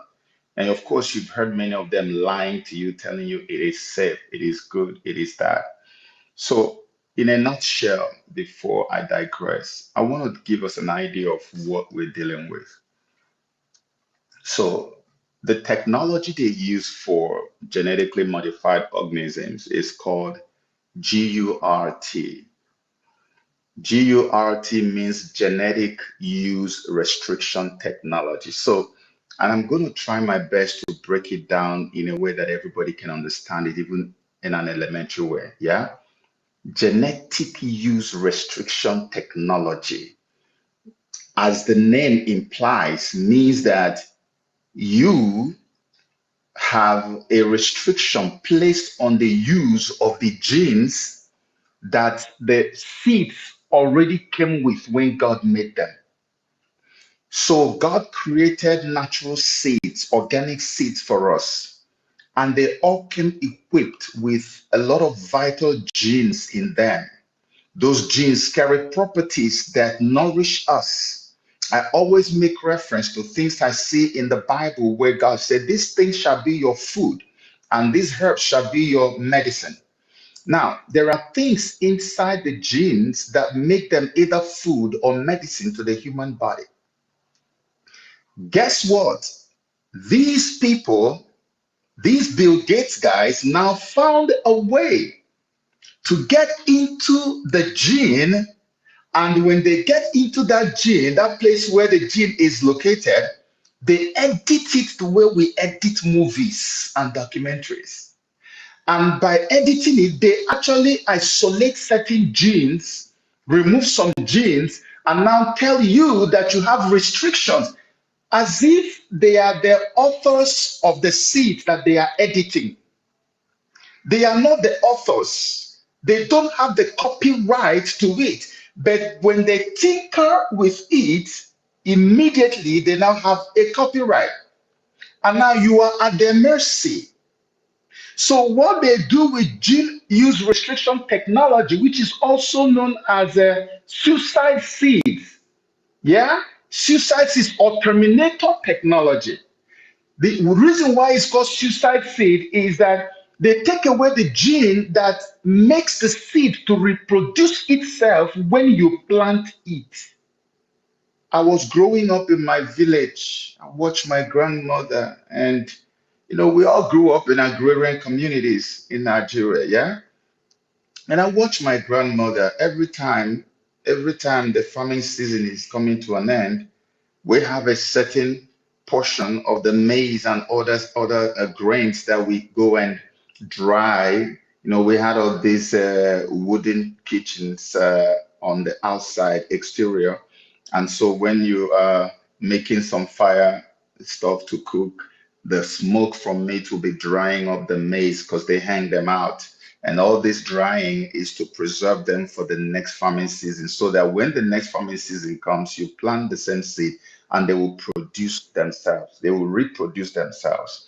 So what these guys have done is they've gone in there to switch off the genes that will make this maize to reproduce itself. Now, let me break it down a little further. In GURT, which is genetic use restriction, remember the name, genetic use restriction. You are now restricted in your use of a gene that crop came with, because these forces of darkness have gone to now restrict it, and they've gone to tinker with it and isolate some of it and remove some of it and switch some off. And now they decide which one to turn on and off. There are two different kinds of genetic use technology or technology seeds that they produce. The first kind is what they call variety specific GURTs. And you can, the short form of it is V-GURTs or RTS. Yeah? V-GURT. It's called variety specific or variety centric GURT. In that variety specific genetic use, the restriction they put in technology is to destroy the seed development and plant fertility by means of a genetic process that is triggered by a chemical inducer. I want everybody to listen to understand this very well. The variety specific genetic use restriction technology destroys seed development and plant fertility by means of a genetic process triggered by a chemical inducer. They induce a chemical into it to be able to trigger this. And now, when that happens, that particular seed is no longer able to reproduce itself. It will kill the embryo. The stuff that makes it to reproduce itself is dead, is gone. It can't reproduce itself again. A chemical was added. And then this engineer, Latham, that I was quoting in the video that I posted on my YouTube channel, was saying that the genetically modified organisms, all these seeds, they have insecticides engineered into them. And that's what this is confirming, that there are chemicals, and those chemicals actually are insecticides. And they are engineered into these things. And this is why when an insect comes to eat it, that insect dies, because the insect is eating the insecticide that was engineered into the seed in place of that same gene that was supposed to make it reproduce itself. But someone will go out to the media and tell you that this thing is safe for human consumption. That is variety specific genetic use restriction technology, GURT. But there's another one. I'm going to connect the dots for you now. The second one is called trait specific GURT or T-GURT. Trait is the way you have human, somebody has a trait, TRAIT. Trait specific GURT. So the trait specific genetic restriction technology modifies a crop in such a way that the genetic enhancement engineered into that crop does not function at all until that plant is treated with a specific chemical. Second one also has to do with what? A chemical. So in the first one, the chemical is engineered on the inside of the seed, and they bring it out for you to plant, and they say it's healthy. And remember, that seed cannot reproduce itself. Yeah. So you are meant to just eat it. It's a one-way traffic to hell. You just eat and you cannot plant it back. And what you're eating is a poison that has been engineered into it as a chemical. And but this second one now, so people should understand this. Yeah. It's not every GMO seed that cannot reproduce itself. This second one now can actually reproduce itself, but here's the kicker. The kicker in the trait specific genetic use restriction technology seed is that You have to apply a chemical externally on the outside before you can activate the functions of that. So they give you a seed now and they say, go and plant the seed.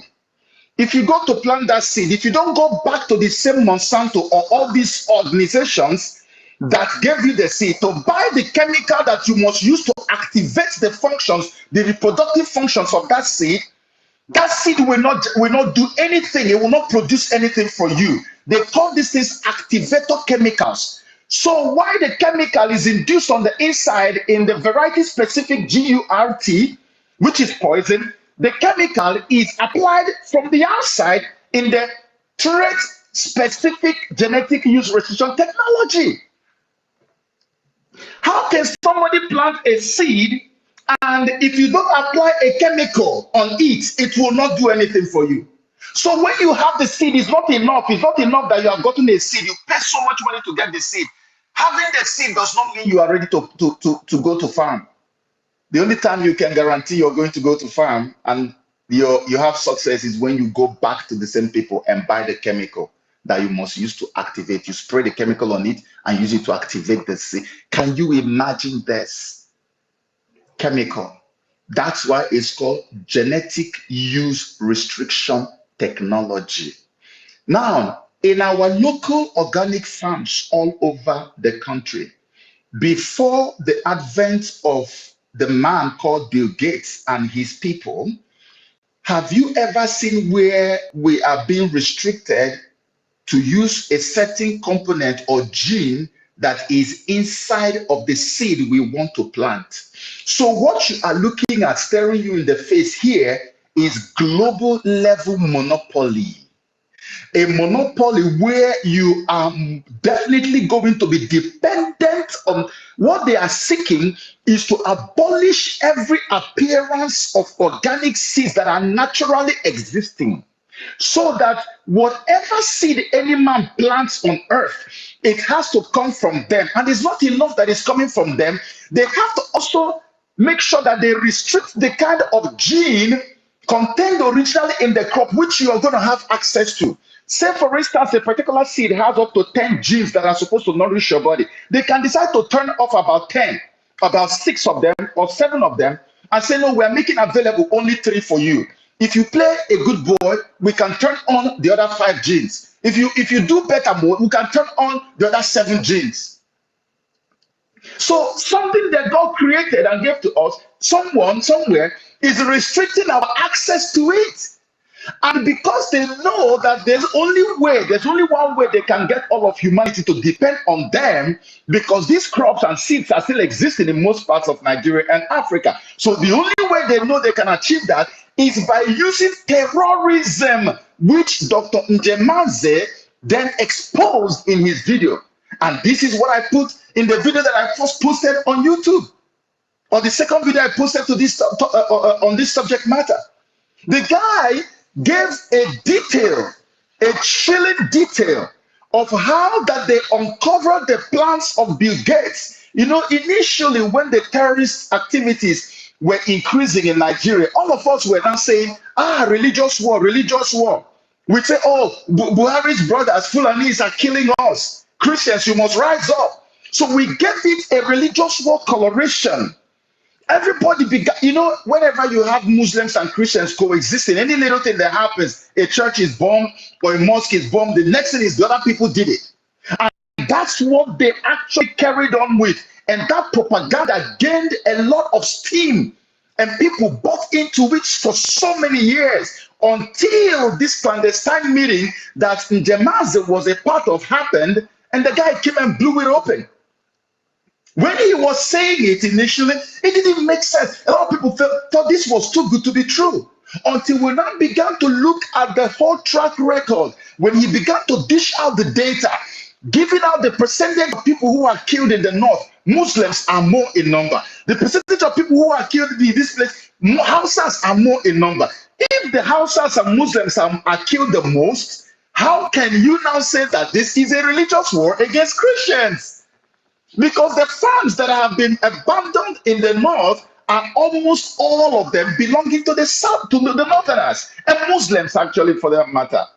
So how can Muslims being killed and abandoning their organic farms be translated as a religious warfare against Christians? It's a lie. We now found out where the truth is coming from, according to Dr. Jamanze.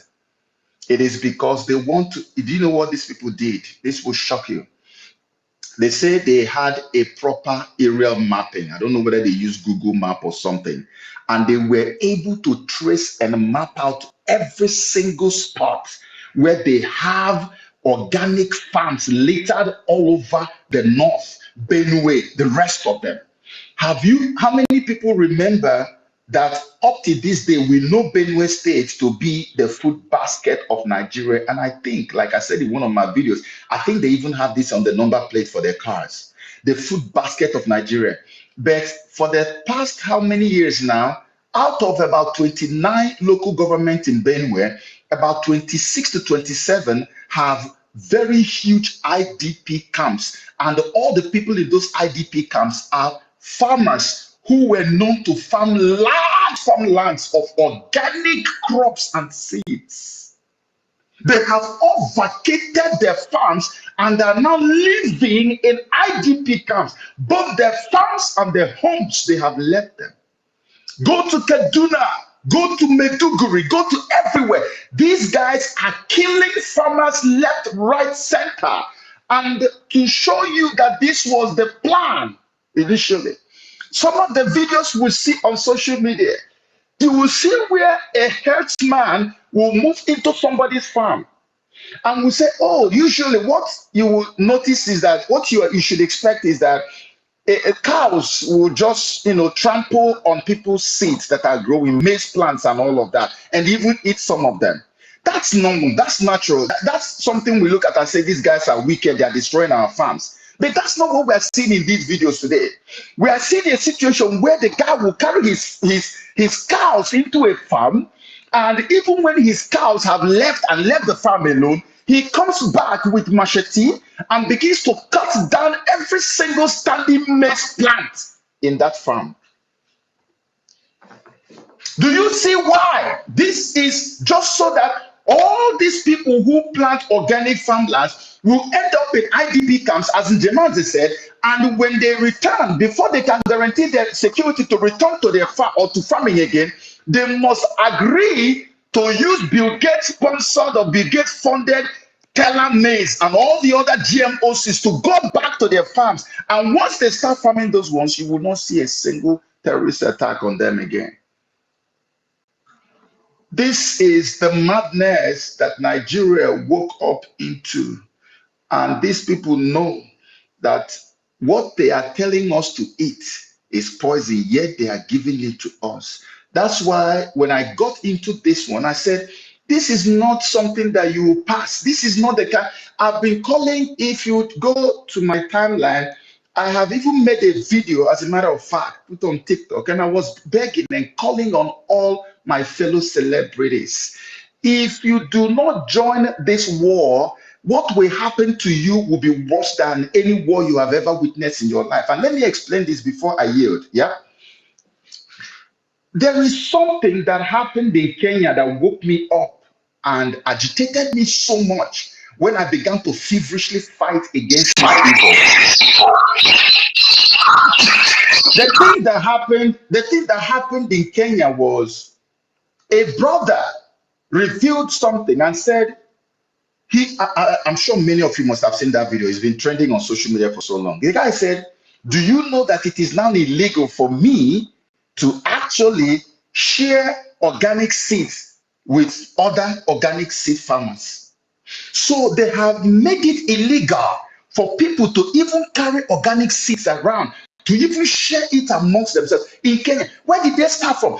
They started from making sure that all of them are pushed into using the GMO seeds in their farms.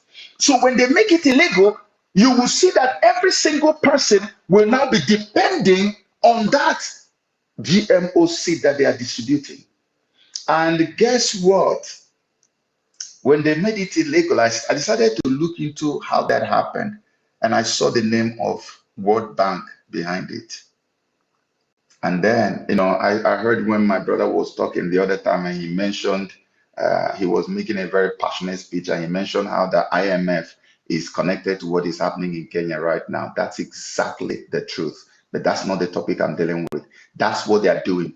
These demons were sent to make sure that they recolonize Africa. IMF, World Bank, and the rest of them.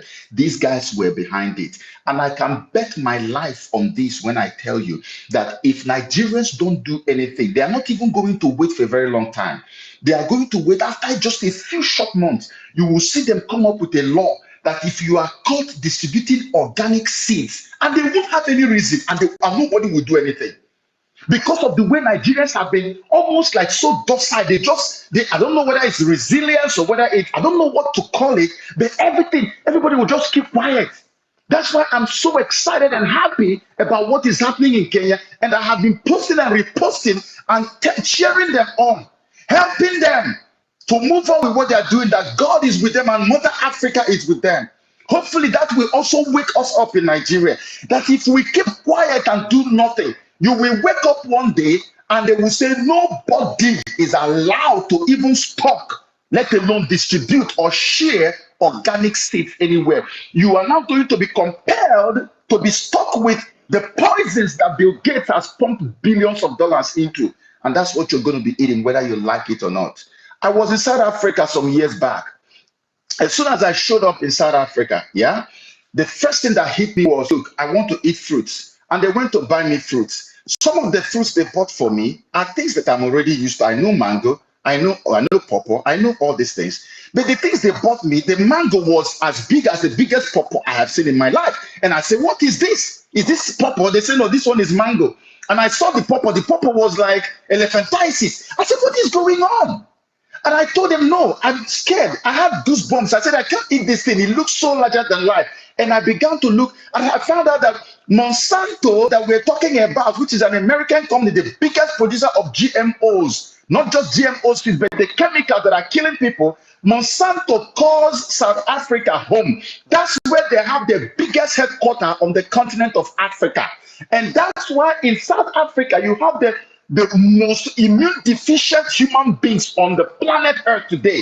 If you doubt what I'm saying, go and do your research. That's why when HIV came, remember, acquired immune deficiency syndrome, HIV came, the highest toll that HIV had on African country was in South Africa. You all know this. This is not any new thing. Everybody knows this. Because everything they eat in South Africa, almost 110%, is GMO. Government policies and twisted all these people by Monsanto. So that's why in Nigeria, if we don't do anything, you are going to wake up one day, they will come with all these evil laws, and our people are just going to be there moping. As long as they are able to twerk on social media and go to church and come back and pay tithe and offering and ask no question, they are okay. Until the death comes to their doorstep, that's when our people learn how to scream. We cannot allow that to happen. In Russia today, okay, Russia banned the importation and the farming of GMO. And they are not the only one. More than half of the countries in Europe have banned it, including the UK. But Bill Gates has a lab where they are manufacturing featherless chicken that is so poisonous. They call it the heat resistant chicken. You have seen it all over social media. They manufacture them, they recreate them in the UK. And you heard the man in the video saying that these things are heading towards Nigeria, Indonesia, and all these other hot places. But the UK, where they are manufactured, nobody is allowed to put them in any supermarket. When Russia banned, because they know, say, my brother, they know if they get to Nigeria, they will bribe NAFDAC. Thank you very much. Bribe some to put it. Thank you. They will bribe NAFDAC, collecting enough money, and they will start it. Now, let me give us this, because I'm about to yield now. Let me give us the reason. About just do that within 1 minute. So yes. we can So in Russia, there's a terminology that Russians use when they banned the importation and the farming of GMO. The language that Putin used is as a matter of national security. Why is it a matter of national security? When someone is in control of the seed that you plan to eat, yeah? When someone is the one that has monopoly over it, the person owns both you, your land, your life, your destiny, your everything. So any nation that gives up that right to Monsanto to Bill Gates, you have sold the country, and that country no longer has any right to do anything again. That's why Russia calls it national security emergency. We will not allow this to happen. So, my people, as I yield, I pray and hope that all of us will wake up to the reality, use whatever social media platform we have to disseminate the information and wake our people up en masse. Thank you very much. All right. Thank you very much. Well, Yeah. meaning, sorry, 1 second before you proceed. God bless you, Mr. Okay, Chuku. I went through your profile when you were speaking, and I put one of your tweets on the jumbotron. Guys, you can see the difference between the real rice and the fake rice. Okay, the real one actually gets spoiled after a short period of time, but look at the fake one. It's plastic. Nothing is gonna happen. And I love the fact that it buttressed what I said. This is the first time I'm hearing him speak. We don't know ourselves, okay? There's a reason why violent space is known as the biggest political space in Africa, Nigeria, if not in Africa, okay? We come here with facts and figures. IMF is after your health, education, and development infrastructure. Beware, Nigerians, read, get enlightened, get educated, know what is going on within your environment. Read. If you cannot read, watch documentaries. It's on YouTube. I already don't block some people today, men and no verse. I don't want to see anything chivido. That guy will not be worried for the rest of his life. I don't know why you guys are tweeting about chivido. You have pressing issues. You're about to die slowly. But now chivido they on mind. Please. Thank you. Back to you, well-meaning. All right. Thank you very much, Jimmy. Thank you very much, Mr. Okechukwu. Thank you for that. Let me just quickly give Sadam, something. Go ahead. Honestly speaking, thank you, sir, Mr. Getchko. I think please you just stay up here if you can. Maybe see contribute or ask questions. We want to ask questions. Just answer questions briefly. I just want to add this to Okay. Nigerians listening. Please, you see, we are people that worship money. We eulogize anybody. You're wealthy. You don't want to care how you got the money. They'll say, "Where were you when I was poor?" and everything. So I see many Nigerians are disciples of Bill Gates. I call him Bill Gates of hell. That man means no good for anything. I will find probably his clip and play here. He's on a mission to depopulate the earth. He says it everywhere he gets an opportunity. Say, I want to depopulate the earth. The earth population is growing rapidly too fast. And when someone that comes out with his chest and tell you his plan is to reduce the earth population by 10 to 15%, that is 10% of the earth population is like 800 million people should die. 800 million people should die. Someone that comes out openly and say these things, it's not who you eulogize, it's not who you see as a hero, it's not if you let him be the founder of the world. It's not who you should we should ever be linked to, or you see, or celebrate. It is crazy. So I see, and such a person is the one that is coming to bring out vaccines, healthcare, this and that, and people are sheepishly following these guys. Man, please, I want us to wake our Nigerian brothers up. Honestly speaking, I think this GMO should even be our own version of Kenya's financial bill right now. It should be that if Nigerians understand what is coming to our country, it should be that rallying point for all of us to come out and say no, because we all eat, we all eat, we all feed every single Nigerian. And God bless you, Mr. Getchku, because you really pointed what that puzzle that many people did not understand. What is happening in Benue State? What is happening across the north? All our farmers are now in IDP camps. There's famine loading. Nigeria is crazy. Well, let's go back to PCX and get speakers to contribute the conversation, please. Guys, thank Yeah, you for your patience. Thank you. yeah. Thank Let's you keep very it much. going. Thank you very much, and thank you Yeah, very yeah. much, Prefect, just Mr. hold on. Sorry. Um, Okay. yeah.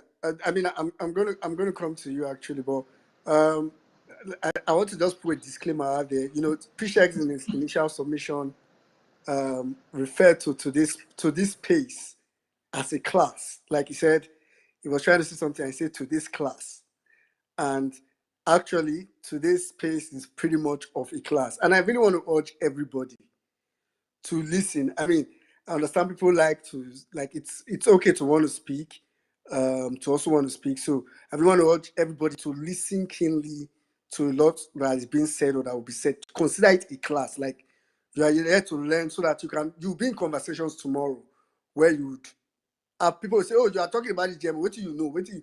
And the truth is that people will not believe what you say if you don't seem to know it. As a matter of fact, before this space, before Saddam's scheduled the space on Thursday, I mean, I knew GMO was just bad, but I mean, like I knew it was bad. I knew it was something I wouldn't take, but I did not see it as, as bad. Let me put it like this: as bad as I now see it after PCX conversation. And it means if I engage in conversations tomorrow, I will be able to also tell people. So what I'm saying this is, I really want everybody to pretty much be in listening mode. So I know some people will be thinking, well, we're not going to take other speakers today.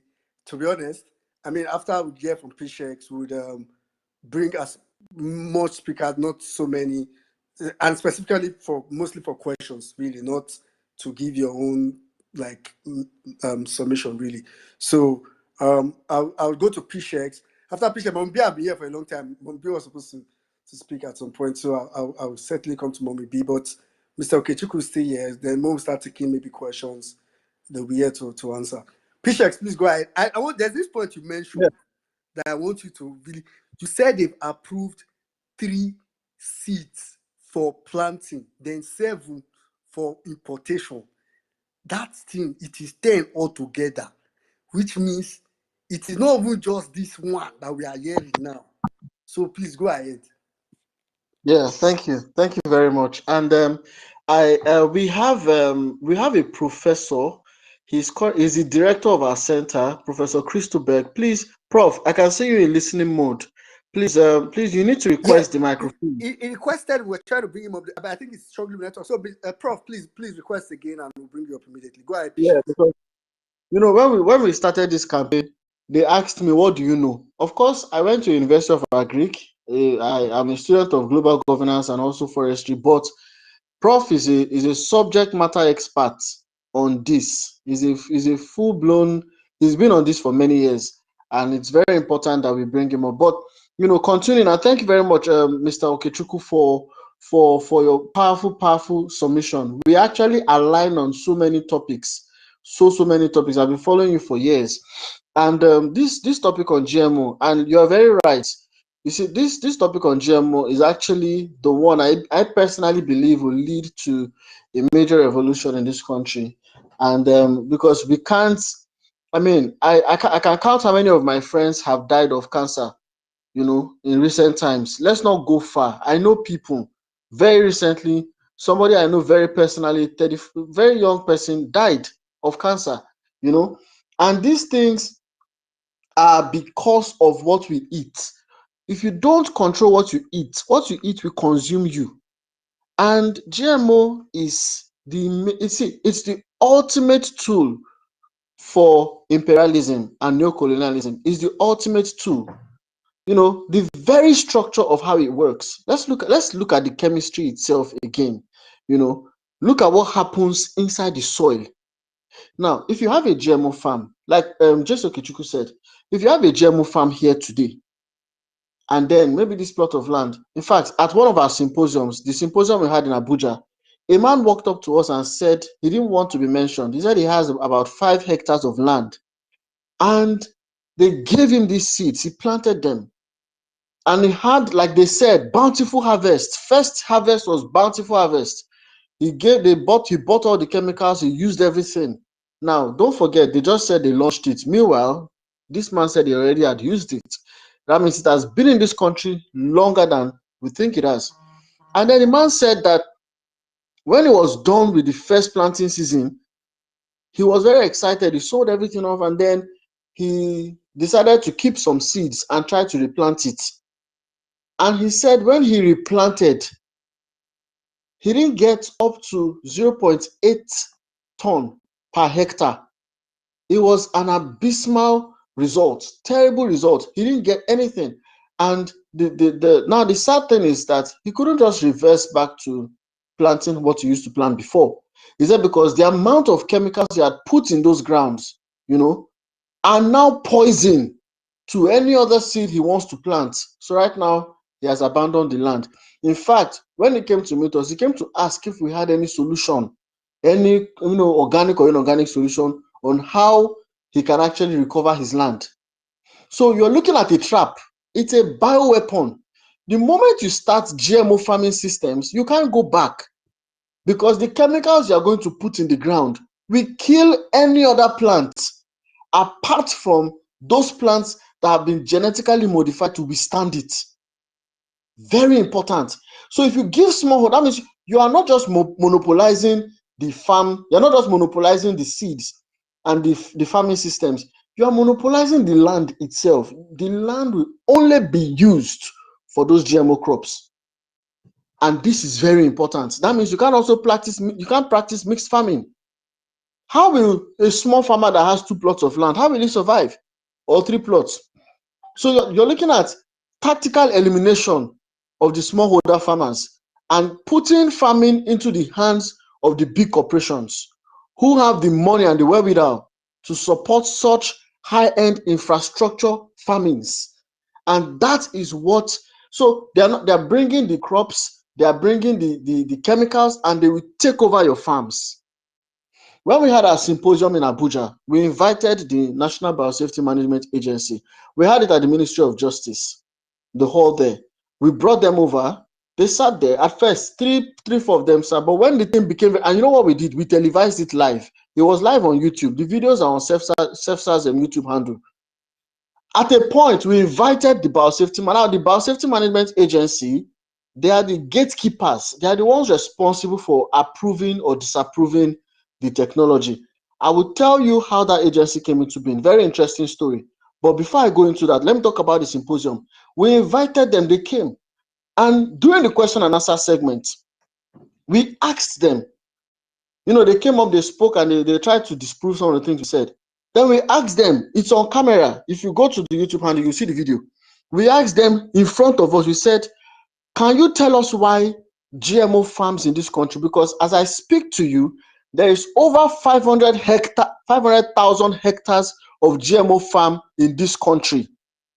Over 500,000 hectares of GMO maize in this country as I speak to you. And there is no single report of banditry, of herdsmen attacking it. Herdsmen are not attacking the GMO farms. Bandits are not attacking the farmers. Nobody is touching the GMO farms. It is only the organic farms that they are attacking. I said it in the last call. In Plateau State, Mango, where we had the Plateau crisis in January, over 436,000 tons of maize, organic maize, was wiped out. Imagine somebody went to the farm for months, and at the end of the month, at the end of the farming period, he has nothing to show for it. Why? Because they said a so-called religious crisis. Brothers and sisters, that thing wasn't a religious crisis. It was a cleansing of organic farm, of organic maize. Now, Mango Village, in Mango Village, Yeah, is sorry, please, no vex, no vex. Just hold your thoughts. They now sent very dark man to tell us that it is mineral resources. God damn it. I will Continue. tell you the one about the mineral resources because that one day. You get that one day. In fact, from a very reliable source, that one day. Then they run things for this country in terms of mineral resources. That one is there, very confirmed. So, but in this particular instance, this one was because Mango is the largest maize farm in this country. Look at the timing. It started late December, early January. Mango is the largest. So all the maize from Taraba, from Nasarawa, from Southern Kaduna, everything ends up in Mango. Then Mango is the second largest maize farm. They are the largest maize market and second largest maize farm in the country. And then guess what happens? We have religious crisis. They call it religious crisis, bandit attack. And like Mr. Okechukwu pointed out, Muslims are being killed. In fact, in our symposium, we hosted Professor Njemanze in it. He spoke about it extensively. Muslims are being killed, so you can't profile it to know what actually is going on. And who is responsible for these killings? A major Twitter handle in Nigeria actually prescribed it to many of these international agencies. Go to Abuja. They are littering the whole of Abuja. What are they doing there? I was passing in front of Rockview Hotel some days ago in Abuja. What did I see? A billboard on the place. They said money training, 2 days workshop on how to deploy vaccines in their village. Who is organizing it? One funny NGO. All over Abuja, NGOs sponsored by Bill and Melinda Gates Foundation, doing food fortification, climate change, and all sorts of scams. And that Twitter handle said that these NGOs are responsible for these criminal activities. Because move in and move out, nobody's checking them. Does that not tell you that Commonwealth is not common? We go to their embassy, they hold us as if we are hostages. Meanwhile, they are coming here, they are walking in and out. It's our wealth that they are after, not the Commonwealth. So what am I saying? They say these things are crises, but they are not crises. It is a way to cleanse our food systems of organic seeds. And then they will now start and then just a week after that incident died down in a mango in January in Plateau State, Telomeres was commercialized. January 12th to be precise, in Nigeria. I saw that news and all the steam in my head blew out. I said, not in this country. So you're looking at brazen daylight robbery, and we cannot sit on it. We can't continue quietly and think that it will go. Look at the very construct of the National Biosafety Management Agency. Now, there is an organization because we need to know who we are fighting. We need to know the names of the people. The current Director General of the National Biosafety Management Agency, her name is Yemisi Asgbara. I can send her Twitter handle later. Now, she is not the one responsible for this. It was the previous one. His name is Rufus Ebega. Now, Rufus, as I speak to you, he's currently in America. As I'm talking to you now, Rufus is in America. Go to his Twitter handle. Rufus is learning about how to introduce genetically modified mosquitoes to societies. He's currently learning that one. Bro, no. As they talk now, they put those handles. They put them for comment section or they put them for jumbo through before you forget. I beg. Make I go the drop. Make I just the drop as I the talk. Say, hold on 1 second. So Rufus, I think Chef Prof is here also, so we could just is Prof ready? Where's Prof? He's up here. Oh, Prof. Let me just sign out for my Oga. Prof is now my Oga at the top. Hello, Prof, sir. I will continue later. Prof. Hello. Is Prof ready? Hello. Yeah, Prof. Well done, sir. Yes, I'm here. Can you hear me clearly? We can hear you, sir. Hello? Yeah, I can hear you loud. Okay. Just Thank you, guys. send it to the comment section so we can pay them a visit. Say it to them. Welcome, Prof. Go ahead. Yeah, thank you guys for all that you are doing for the prescription of genetically modified foods, genetically modified organisms, and king the vaccine industry, and now they are talking about mosquitoes. I am a scientist, and I have told people who have their minds procured within our borders in Nigeria, who are out there to challenge most of you guys that you are not scientists, you are just talking activism and advocacy, you are just bad mouthing. I tell them that we are also scientists. Philip Njemande is a clinician, and I have Dr. Patrick Ijewe there. He's also a clinician. I'm a professor of bioinorganic chemistry and experimental medicine, and I am certified in bioresource utilization and ecological conservation. Now, this thing that Okechukwu was listening keenly to Okechukwu's exposition, I believe it was one that was speaking about genetic use restriction technology. They are perfect, they are accurate. Yes, there are insertions, chemical insertions. But one thing we also need to know about genetic engineering or genetic alteration of organisms is that genes don't operate in isolation.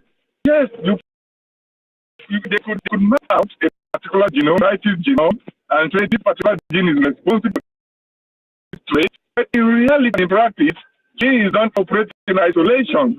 They operate together, and that means if you alter the functionality, the trait of one particular gene, you can never tell how many more genes will be altered down the genetic line because they operate in that manner. And the consequences that alter particular traits that have generated what we have in research material, research publications, and unexpected environmental consequences is as a result of certain reactions, certain consequences that other ancillary genes also connect to or respond to what is happening. It has done to the other one or two set of genes. Now, aside from that, there is something that the Nigerian promoters and their international cohorts of this crime are not telling us.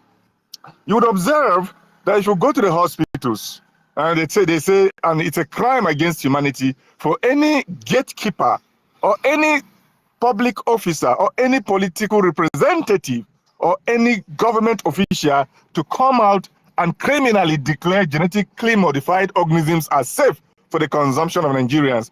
That is not what the science tells us. That is not what the research tells us. What we have seen in research is that currently, as we are speaking, there is a higher incidence of new non-communicable diseases like cancers, like hypertension and diabetes, like what we call memory decay, early memory decay, loss of memory, and many of such ilks of kind of diseases. It's as a result of gene alteration and also as a result of unbridled ingestion of those chemicals. Now, I am a chemist traditionally.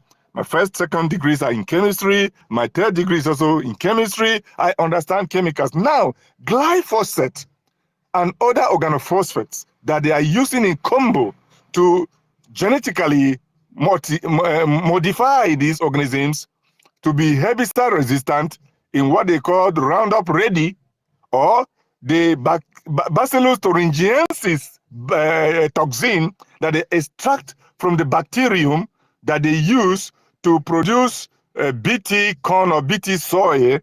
These are toxic traditionally to human consumption, to animal consumption. That is why, like the Bacillus thuringiensis toxin, when insects ingest these seeds or these crops, their stomachs literally burst open because that is what that toxin does in insects. And the same is replicated in humans in a different way.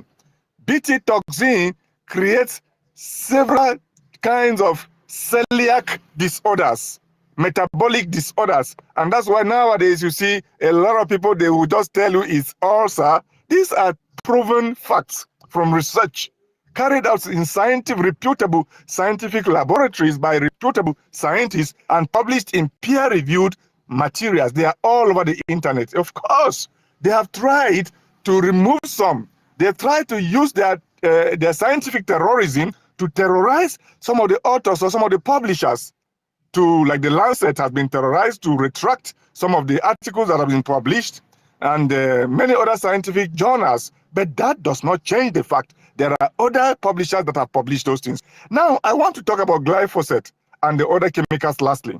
You see, what glyphosate does is it is a hormonal disruptor. And hormones are the chemical messengers that communicate certain behaviors and many behaviors.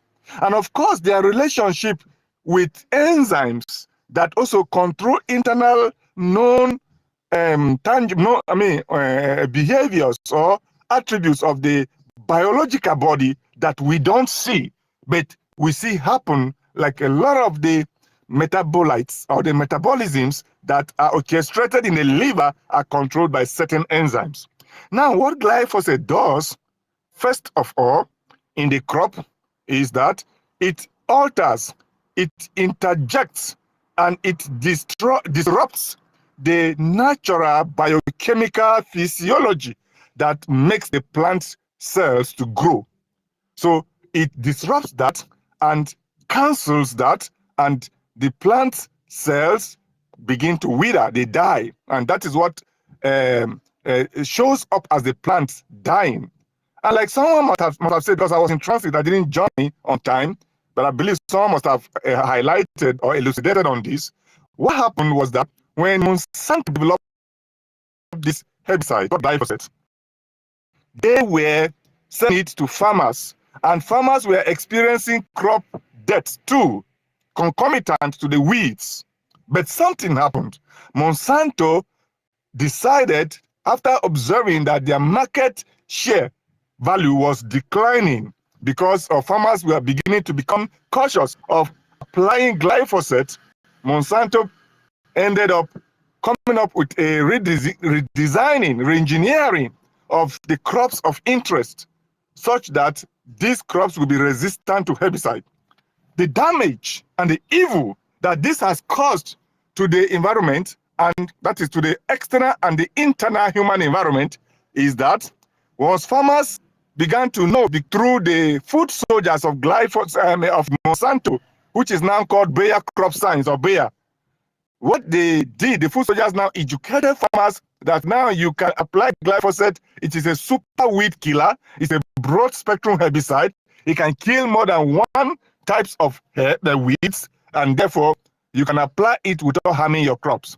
And farmers experimented. They saw that that was what was working. And what do you expect next? If you look at the graphs, if you look at the publications, and if you look at data from the U.S. Department of Agriculture, which keeps a database of the use of herbicides and pesticides, the general terminology for them are pesticides, you will see that since the introduction of glyphosate, of Roundup, the use of herbicides has been climbing steadily. Yet, purveyors of this crime will want the public to believe that the introduction of genetically modified organisms is causing, orchestrating the decrease in the usage of herbicides. Whereas the data from USDA shows that since the introduction of GMOs, the data, the usage of herbicides is increasing, and glyphosate in this case study particularly. Now, what happens is that the ubiquitous, the generous application of these herbicides onto the crops, apart from the congenital engineering and insertion of a gene that will alter the protein that produces glyphosate-like attributes that makes the crops behave in a particular way they do behave. Apart from that, a generous application of glyphosate on the field comes with a concentration spike. So the amount of glyphosate applied to the agricultural field end up being absorbed by the plants, because the plants are vascular plants. They are vascular plants. That means they have vasculature, which is akin or similar to the veins and the arteries in the animal body system or the human body system. So they transport minerals, they transport water, they transport resources from their roots upwards, and from upwards their shoots down to their roots. That's why some of the fertilizers are applied on the foliage of the crops. Now, apart from absorbing this glyphosate, this herbicide into their vascular system, they also absorb it into their tissues. And there is also a concomitant seepage and washdown of this herbicide and its metabolites. Its metabolites are those other compounds, chemical compounds that are changed into either by the environmental processes or by sunlight. So they photodegrade, they hydrodegrade, or they are degraded by some microorganisms of any sort into other compounds that are equally toxic. Now, these things wash into water bodies. These things get into the fishes, and the fishes that you eat from the natural water bodies, freshwater fishes, are not safe from these chemicals. Remember, I told you that glyphosate is a hormonal disruptor, and that is why you see the incidence of something like breast cancer is on the super rise, because most of the cancer cell lines that are responsible for breast cancer primarily operate by altering hormones of women, females. Estrogen is responsible for most of the promotion of the promotion of most cancer cell lines that manifest as breast cancer and similar other cancers that are applicable to women. This is also has been published and found out and published to be applicable to males too, because there are some males that also experience breast cancers. And of course, because it's a hormonal disruptor, it also orchestrates and instigates testicular and prostate cancers in males. Now, the rate of consumption of those chemicals in our food is high because it's, apart from being absorbed into the food, it's washed into water bodies, surface water bodies, it is sipped into groundwaters, it is translocated to further distances, and it becomes available to other crops or other animals, amphibious or aquatic animals that are far from the point of application of these chemicals. And that means if someone applies it upstream, somehow you are done. It's like the case of passive tobacco smoke, that someone else is smoking tobacco, you are around the vicinity, you are inhaling the passive smoke, you are even more at danger. So these are the areas of attack. Now, apart from glyphosate directly hurting the ecosystem, hurting the environment, and insinuating a lot of non-communicable diseases, new generation diseases in animals and in humans, there is another thing that glyphosate does. It insinuates the emergence of what we call super weeds. Those weeds are the ones that have developed resistance to glyphosate. And what does that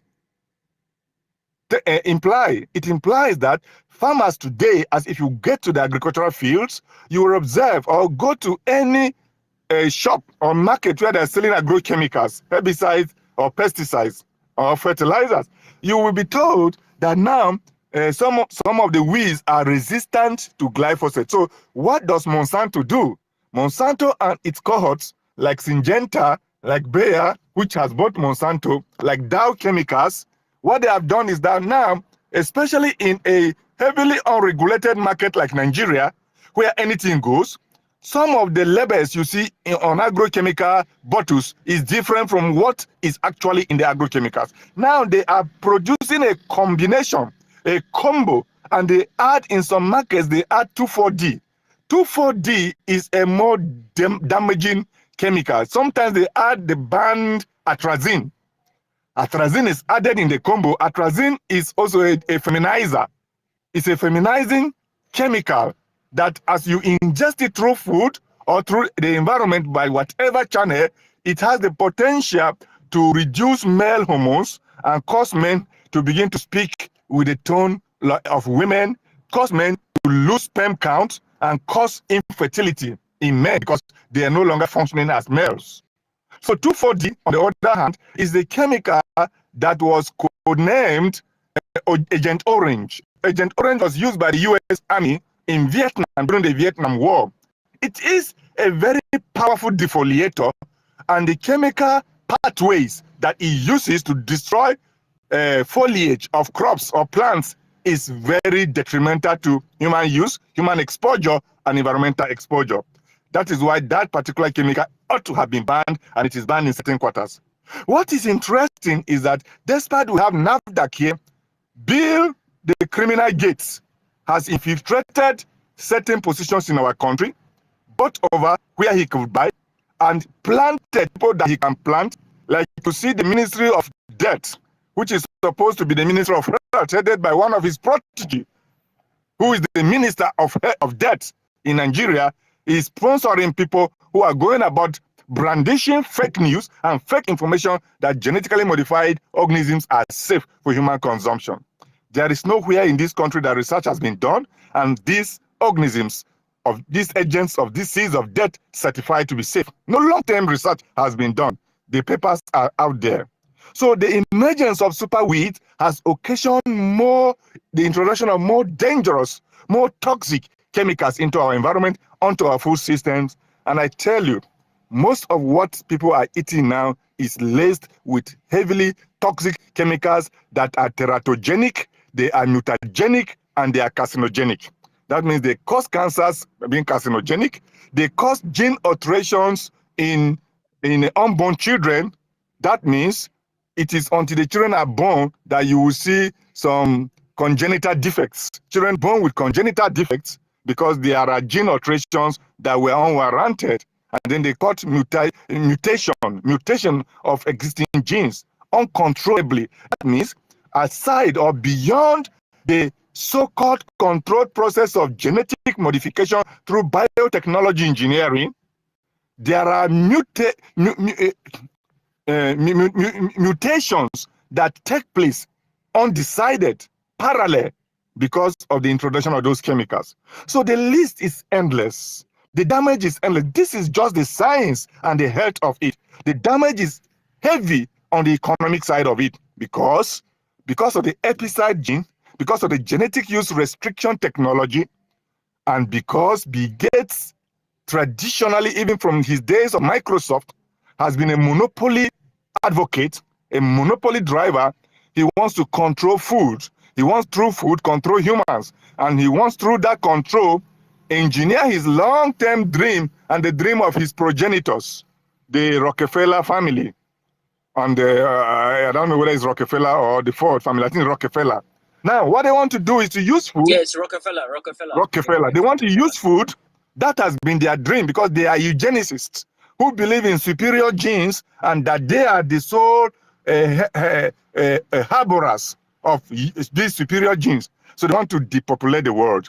And in one of his theory on TED Talks, Bill Gates said that the parameter, he wrote an equation, an evil equation, and said that the parameter P can be manipulated to return the population, the global population, to near zero. And that P is people. And his mechanism of effectuating that or activation of that parameter is through control of food. And it will cause people to become infertile, which is already happening. And also going to the economic aspect of it, as someone has already stated, you are restricted from perpetual reproduction of these seeds. That means at a point in time, mostly first generation, you have to go back to the seed company, which is owned by Bill Gates directly or indirectly, and his cohorts to buy seeds. Now, this is unacceptable. This is not science. It is satanism. And unfortunately, the Nigerian state has been compromised. Unfortunately, the Nigerian bureaucracy, I mean the people that man the gate are the MDAs, the ministries, departments, and agencies of government. The important ones have been compromised. Some of my colleagues in the Nigerian university system have been compromised because, you know, Nigerians have been rendered so poor by bad political decisions and that generate bad economic decisions so much that Bill Gates comes with some money. As I'm talking to you, there are several knocks on my door, I mean my intellectual door, inviting me to participate in different schemes and programs that we end up mortgaging myself to Bill Gates and his food soldiers. They come through food soldiers in the name of NGOs, in the name of granting agencies that give us grants to conduct research. And of course, you know that he who pays the piper calls the tune. And that is what's happening in the Nigerian academic space. I have been a lecturer in the Nigerian university. I've also lectured and researched in the UK university. I have been in this business for over this is my 26th year as an academic researcher and a teacher, a lecturer. I'm not a professor, and I know what I'm talking about. Now, most of the research you see praising and promoting GMOs is procured. It's procured through research grants. Some of them indirectly, some of them directly. And they only gatekeep and allow only what they want to be published. So they will not come and challenge you. They say, show us the research that says that these things are unsaid, because they have forbidden their sponsored or procured publishing houses, journal houses, from publishing research that is negative to their cause. So let no one deceive Nigerians. Now, we have to hold our fate into our hands. We have to sensitize Nigerians, sensitize the farmers into the languages that they understand. That means if it needs us translating this information into the local languages, because most of our farmers are in indigenous people who live in the hinterland and practice their farming in the villages, where most of them are being chased away now. But most of them did not even go to school like that. We need to translate our conversations, our sensitizations, and our advocacy in the languages that the farmers will understand. And we have to wake up Nigerians to show them that the real criminals, the real rats that are injurious to the house are inside the house. Bill Gates comes from outside and has active collaborators in the scientific educational system, in the government bureaucratic system, and in the political system. Such that in our efforts as the Center for Food Safety and Agricultural Research, where I am the executive director, we managed to press buttons on the Federal House of Representatives to raise that motion seeking to place a moratorium on the introduction and proliferation of genetically modified organisms. But customary to the way Nigerians behave, Bill Gates swiftly moved in with more money through his agents of death, like I mentioned, the Minister of Death, who is actually his former active employee, that he quickly resigned and came back to take up the position as Minister of Health. Now, what that means is that you see that despite the so-called moratorium that the House of Representatives, through our lobbying, headed by my center, our center, where myself and PCX are active leaders of that center, the House of Representatives moved that motion. We need all hands on deck to remove the plug, whatever plug that Bill Gates has used to plug the consciences of the members of the House of Representatives, and let those of them that are even Muslims, that are even Northerners, to know that this is orchestrated against them. As they do this, and of course we can penetrate the Northern followers too, the Muslims too, so that they can hold their representatives accountable for the mass murder, these crimes against humanity that Bill Gates is orchestrating against Nigeria. So we have to move back to Abuja.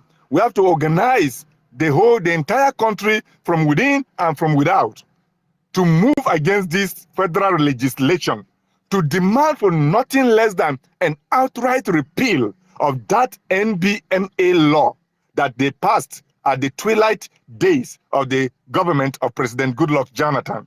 They pressured him with a fake promise that they will cause his re-election, and that made him moved to sign that bill into law. Now Nigeria is suffering the consequences. So we need to go back to Abuja. We need to pressure the Senate and the House of Representatives, because most of the people out there, especially the executive, have been procured. Those who are gatekeeping have been procured by bribes from Bill and Melinda Gates Foundation and their cohorts.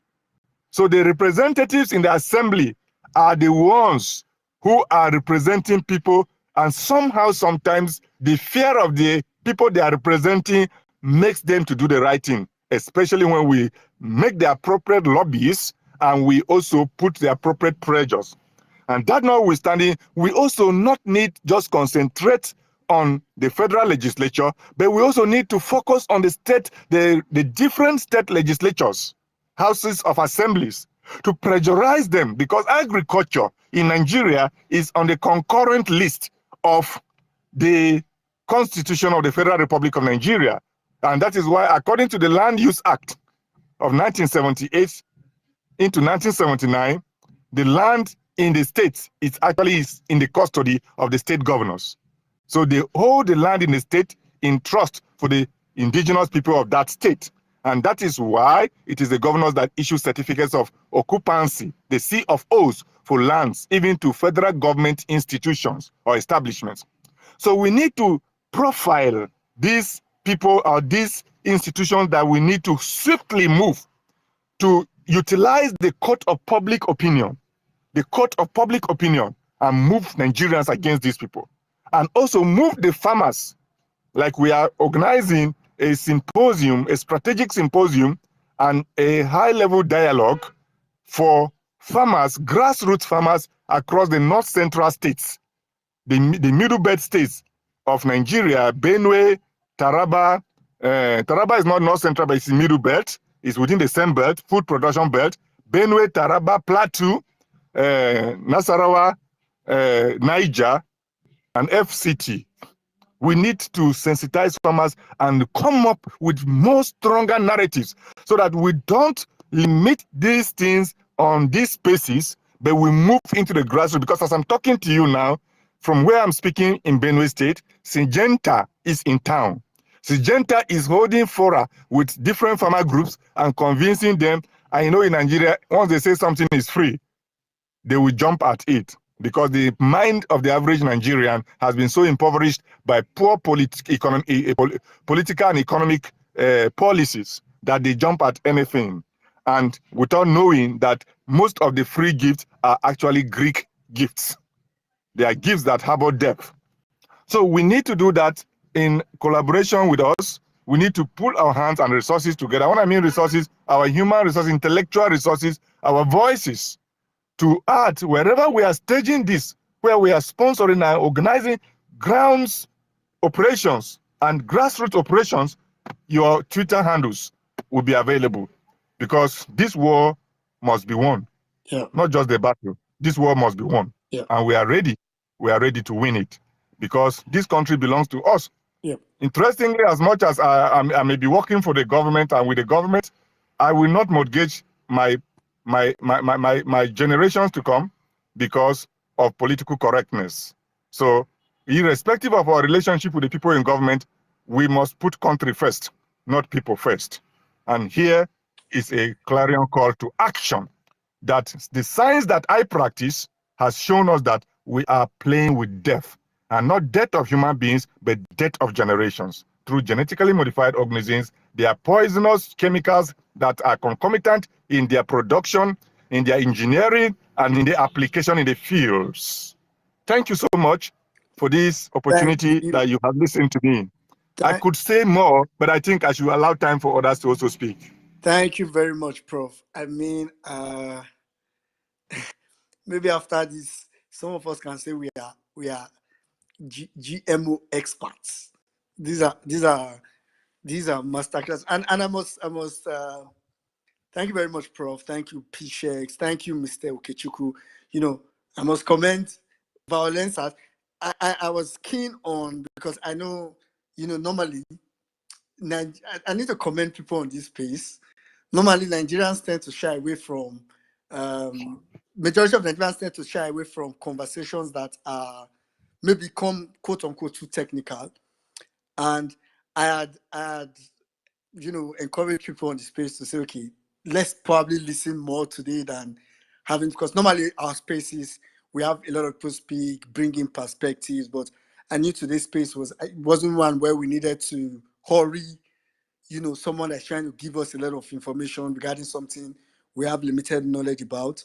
So funny enough, for some good reason, the request dropped, but people kept trooping into this play. I was observing the level for a long time. I saw it remained, and commendation to you guys that are listening. I really hope we take this clarion call, like we take it serious.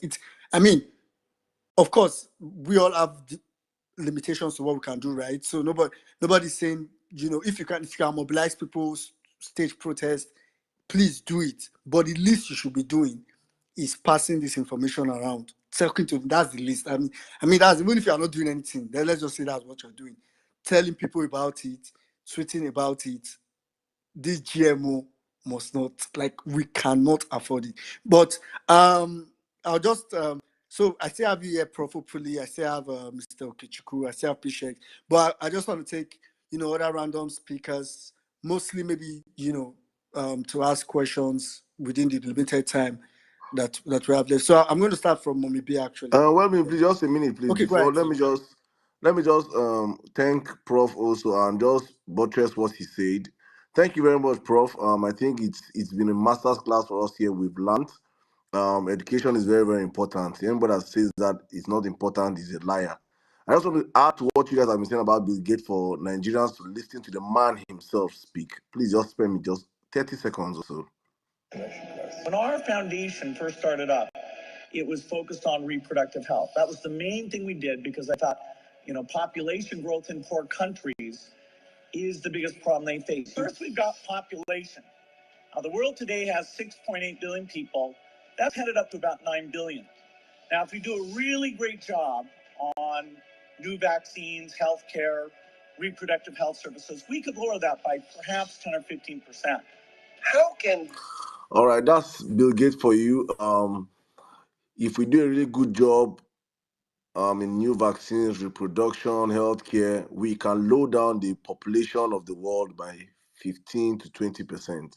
That is his plan for the world. Not my word, not Prof's word, not any of us word on violence, please. That's the word of Bill Gates himself, the author of the vaccines you guys are rushing towards, the author of these same GMOs that are pushing into Nigeria. And I said when Tinubu became president, the first person that visited Tinubu was Bill Gates with Dangote. People that will eulogize, those people, they don't care about me and you. It's all about themselves and their agendas. But let's go on with speakers right now. Women, Ninja, back to you, please. Thank you. Yeah. So I'll just quickly take Mommy B. We'll just try to make our like either submissions or questions brief as much as possible. Mommy B, now me scarce, I've been a you scarce. Namiro, good evening from my side. Oh wow. So I kind of like I needed a break. I still need a break. I probably still go on a break. I really needed it. And I think I just stayed away from Twitter. I have been every now and then I'm like, oh my god, a whole day I'm not coming to Twitter.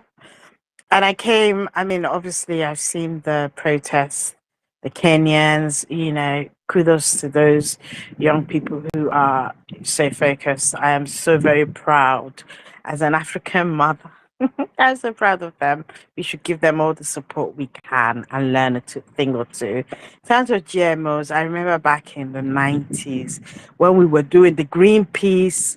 Greenpeace was like busy, like burning down fields of GMO plants and all the rest of it, and there was lots of protests in the UK. I think at some point they kind of like caved and said, okay, you can have GMO food, but you have to put it on labels. So wherever I can, I try and buy organic, but it is what it is. And I'd always been of the opinion that, wait, when they were having their own children, right? And you have to remember back in the day before contraception, even in Europe and everyone else, giving birth to kids, nobody was stopping them. So now, because they now feel, oh, if we allow Africans to continue reproducing at that rate, at some point we'll take over the world. They don't want that. And I'd always said, I mean, I had a lecture a while back from my cousin. So he used to protest with GRV on this but I never, I guess I didn't realize how um you know that I didn't realize that they had decided to really focus on Africa to come and dump these things in there. And because I'd always said I'm not eating GMO goods where you would have um I'll have men and suddenly the scrotums will shrink and they're not able to reproduce because they don't want Africans reproducing. And I always, kind of looked at it remember back in the day in America where all the like sort of the Native Americans and Afro America that they used to test all sorts of, they call it one thing, end up in something else. So I've never really trusted Bill Gates because how do you you know you want to tell us that you've had enough money so you're giving it away to third world countries and there's all sorts of things being tested on us and in our food stores. I mean, it's like it's scary. We need to really focus on um not one of those things that you talk about today and you forget about it tomorrow, because in some ways a lot of people in Nigeria have come across this and are wondering, why is this like this? Why, have I cooked this rice is not going off, right? Or how come this bean doesn't taste like beans, or it's different or something? There are things that would have alerted to you and you perhaps didn't know the full extent of it, but now that you do, we should take it upon ourselves, right, to keep on pushing and protesting against any form of GMO foods, because this playing they play with nature, it often scares me, because who told them that I want a plantain that's as long as my leg? I don't need that. I want my organic plantain that's actually going to taste nice when I fry it, and things like that. And it hurts me that they're capitalizing on food insecurity to get this in through the back door, because farmers are going to think, oh, at least I'll have a farm, at least I have crop at the end of the season, right? So we need to really, and I guess, whilst we're the end users in terms of when it comes to food, we have to find a way to campaign to reach where farmers are. Those are the people they're targeting, right? Those are the people that need this information, need to understand. But at the same time, we have to find a way in it, to encourage organic farming, invest in it, refuse to yield to, to this way. I mean, I don't trust our government. God knows the kind of deals they've done. As long as they're getting money out of it, they don't really care whether you eat plastic rice, or whatnot. But it's scary. And listening to the gentlemen who I'm speaking today just rekindled the fear I had in the 90s when the fight was here in the UK. And, I just hope that we can remain focused, right? Whilst we're pulling this government, we also need to focus on what they're allowing, and we need to fight. We need to really take the fight to them and make sure that everybody knows the risk involved and what the people like Bill Gates are doing to us. Anyway, that's all I had to say. Thank you, All Ayod. right, thank you very much, And brother. we need to fight. We need to really take the fight to them and make sure that everybody Thank you very much, brother. over what the people like Bill Gates are doing to us. Anyway, Okay. Uh, all right. Okay, quickly, let me just take. I'll quickly come to Velele. Oh, sorry, Velele. Hold on. Zos, I know. I think you were even dropping and coming at some point. I don't know if you're there and probably want to quickly chip in something. Yeah, let just take a few speakers. I'll come in soon. Okay, that's fine. All right, quickly, let me just take Velele. Velele, you always come with this quick summary again. Today, I'll need you to make a quick summary, but I think your point from last week, your connections, is still in my head, and it made a lot of sense. Please go ahead, Velele. Okay, thank you. My message for today is very straightforward, though. Please, Nigerians in Nigeria, we should count yourself as dead people. I was listening at the top of the space where I think I've forgotten who was mentioning strengthening your resolve. That's where we should be now. In my mind, GMOs they are like the symptom of the problem. And the core problem is the fact that our lives right now in this country are just meaningless. Anybody can bring up anything and just do anything. Right? I don't really have much to say because I have been paying attention and taking note. I wanted to ask P-Sheiks, please. For those of us that want to go and spread this information to farmers in our villages and to market women and family members, can you help us with 2 flyers? I was looking at 2 flyers. One flyer that will attack the conscience of the market women and the market people and the people that are buying it, and another flyer that will attack the conscience of the farmers. Right? If we can get just these 2 copies with enough of this devastating information that you've given us here, with maybe some infographics front and back, one for the consumers and one for the farmer people. You can just send the copies and then we will look for a way between ourselves, like we're doing for the boots on the ground and all that, to do the printing and sharing. Again, that's just what I wanted to mention, because of DMs get a bit messy. Just to reinforce, Nigerians are dead people. We need to actually move out to the streets and be dying like the Kenyans are dying now, because if kidnapping does not take you, GMOs will take you. If GMO does not take you, it's all manner of nonsense. Again, please, just these flyers. That's what I came up to say. All Thank you right, guys thank you so very much, much. Velele. P-Sheiks, I don't know if you heard him, but if you think that's something workable. P-Shex, we can't hear you. I don't know if probably you're using some headphones. P-Shex, I don't know if you're speaking, but we can't hear you.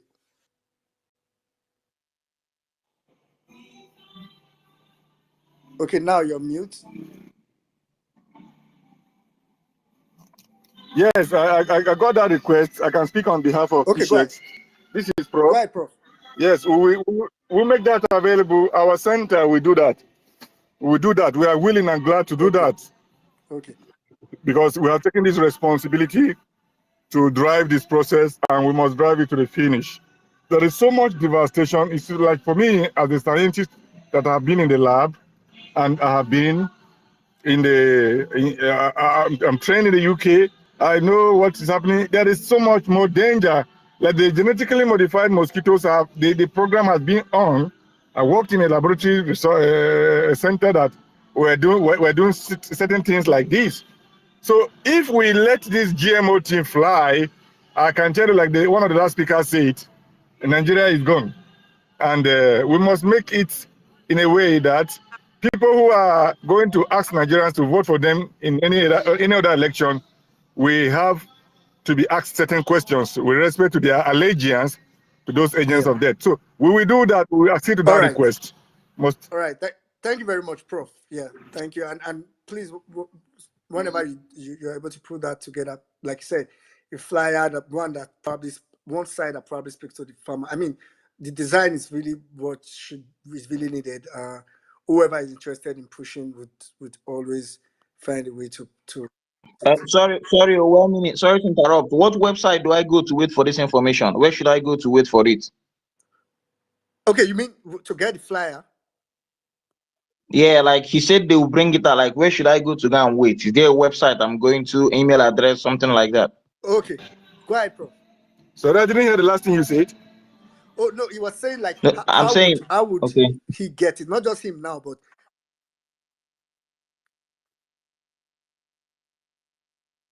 Information. Okay. We'll share it with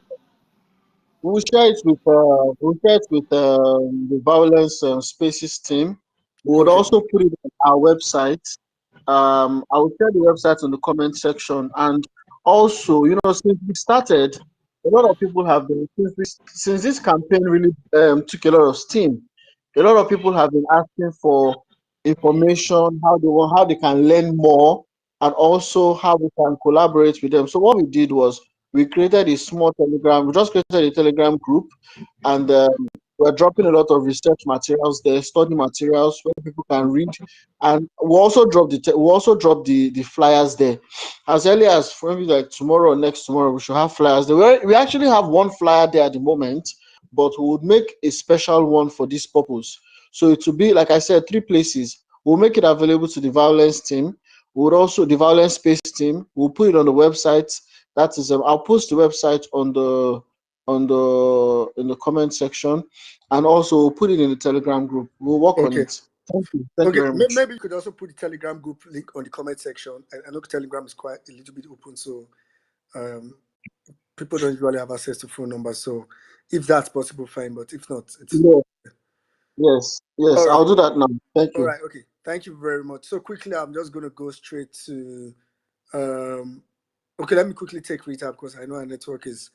So Rita, make it quick. Go ahead. All right, thank you, all meaning. Greetings, everybody. Prof, I greet you especially.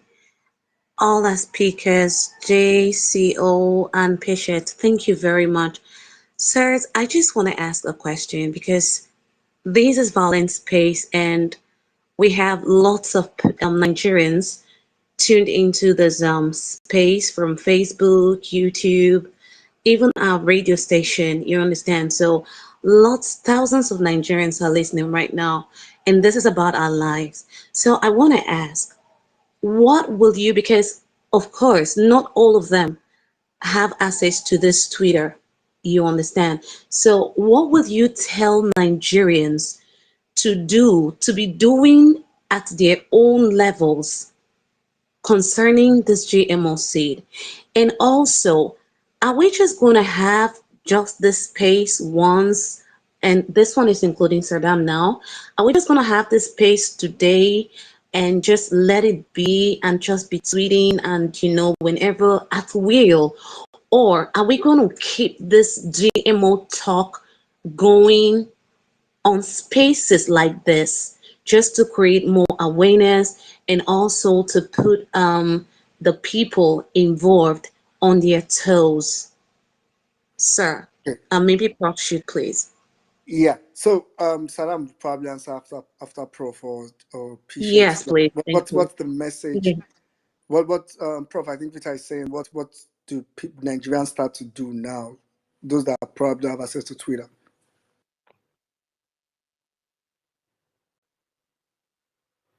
And even those on Facebook, you Right. listening right now, yes, You're please. dropping. Okay.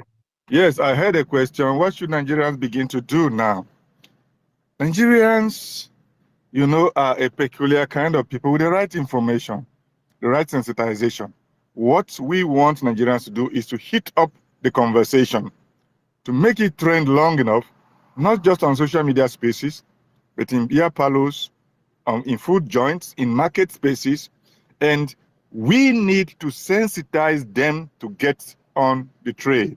We need to get them up and out of their homes onto the streets of the state capitals of Abuja to deliver public letters of demand to the people in government, and with a single demand. We say no to GMO, so repeal the law that opened the floodgate for big gates to come into Nigeria. Nigerians are not unable to feed themselves with our traditional food system, so we need our people to get up and out on the street to tell these things, and especially not just the lower people on the ladder of society, but like we saw in the news today that Afenifere, which is a pan-Yoruba group, has advised the federal government to shun GMO. They could say that we can get other Nigerian groups of repute like them to say that, and also encourage them not just to advise, but to place demands, because we must make this government know that they are here to serve us and not we to serve them. That is the social contract of Yeah. governance. And we must demand for the booting of everything Bill Gates out of this country. We will make Nigerians walk on the street with placards with information declaring Bill Gates a persona non grata in Nigeria. And everything about the Bill and Melinda Gates or anything that they sponsor as agents of death.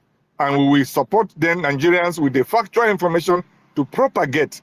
So the key thing in what I am advocating for is that while we are speaking to Nigerians, we must be consciously sensitizing them to inspire them to come out and speak up, and at different levels on the streets, on social media, and on traditional media. For those of us that have connections with terrestrial radio stations, the conversation must not die, but it must not end at the level of conversations. It must end with a call to action. And that means, if needs be, we can call out Nigerians to organize a million-man march on Abuja and on certain state capitals, where especially we see that certain individuals are promoting GMOs, like Bill Gates' friend Dangote, who can do a million-man march on Dangote's facilities to demonstrate our rejection of his alliance with Bill Gates and his alliance with the seeds of death called GMOs. So that is what we must Yeah. do, and not stopping there. Furthermore, we must prepare to go to court.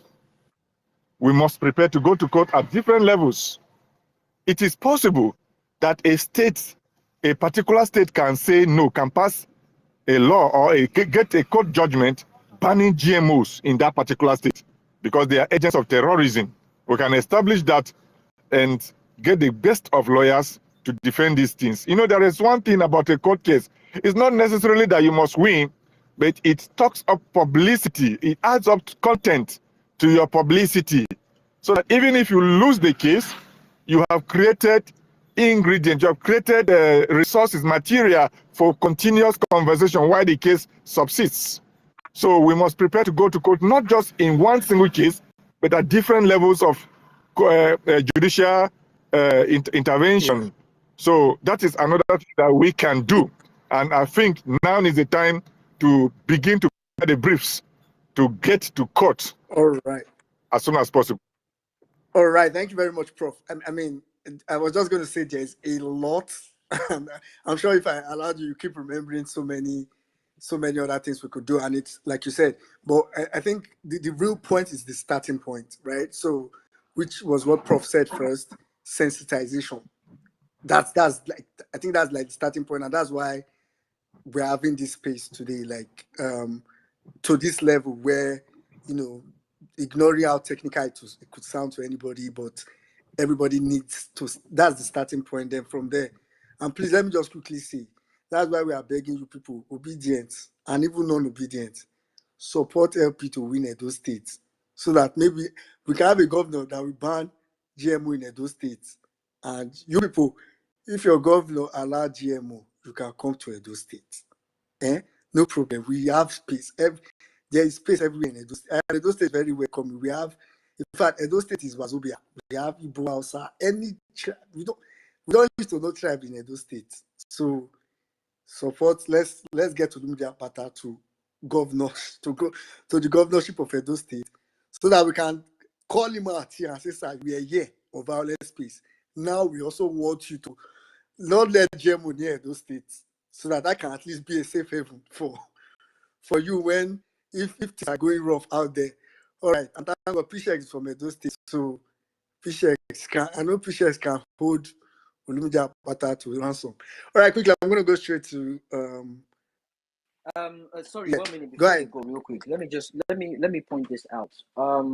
I saw the video about Tinubu encouraging the people. It's more like the part two of what he said in Chatham after the interview in Chatham House.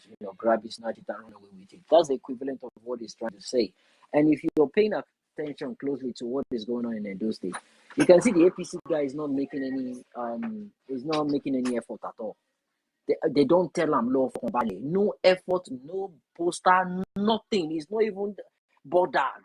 I've not seen his minions on social media. No, he's not even troubling himself at all. That's passing a terrible message across to everyone. And you see what goes on in this Edo election will determine how serious the obedient are towards getting the nation back. And lastly, check on the jumbotron. I just put up a tweet I saw from one of my friends in Kenya.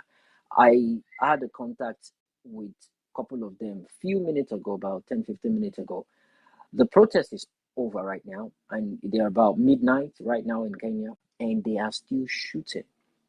They are going after people one by one, and they are shooting at them. The tweet on the jumbotron is a dead body, and that's about 7 to 8 bullet holes. It's not like maybe they are shooting at crowds. It's shoot to kill. This happened about 5 hours ago, and guess what? The Kenyan youths are still online on Twitter right now, preparing and mobilizing against Thursday. They're going out on Thursday again. It's like the killing is like fueling their anger.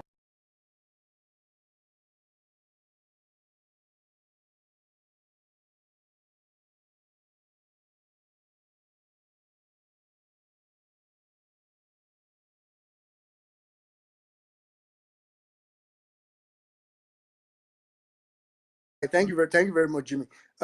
So I don't know Rita's second question. I know, Rita, I want to assume that's why you're raising your hand, because if not, I'm not giving you the mic again. So, Rita's second question I is beg about now. about the number of, like, what are we going to do, just this space? Saddam, do you want to answer that question? I feel like I have an answer, but I wanted to answer it. No, you can answer it now. We'll be having spaces on this. I think this one topic that that has to do with Nigeria. As in, this one, there's no party affiliation to this one. It is our lives. I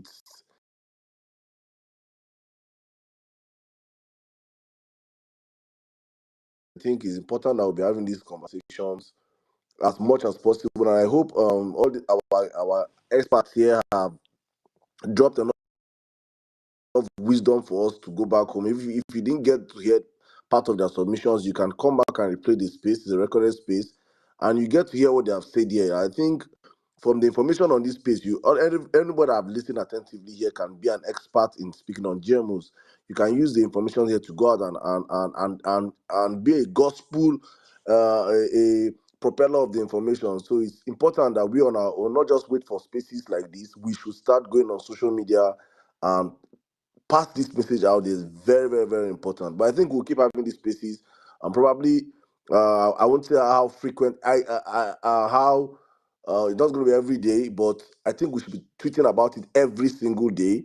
And let's not leak and put our feet off the gas pedal, but probably our space on Thursday again, we'll still talk about GMOs. We'll be putting it on our topic every day to remind Nigerians, because I know Nigerians who are very good at moving, jumping from one conversation to the next one, and it dies like that. So we'll keep it on the front burner, hopefully. So I think that well. So when Yeah, back to you, please. yeah, go ahead. Thank you very much, Saddam. I was going to say, actually, of course, today's space, and to be honest, I feel like today's space is like a reference space, like a space you could literally reference and say, okay, just go and listen to that. Or if you are talking to someone, you feel like it's a reference space, really. So, of course, we may not have this kind of space where it's just focused on GMO, at least not, in the immediate future. But of course, GMO as a topic is a continuous conversation in and out, and that's what violence space does. Violence space sets pace for conversation. It's not so this conversation is not going to be limited to violence space. Tomorrow, if you are free, you could host a space on GMO. If you like have 50 people, even if it's 20 people, you could talk about GMO and whatever you've learned, and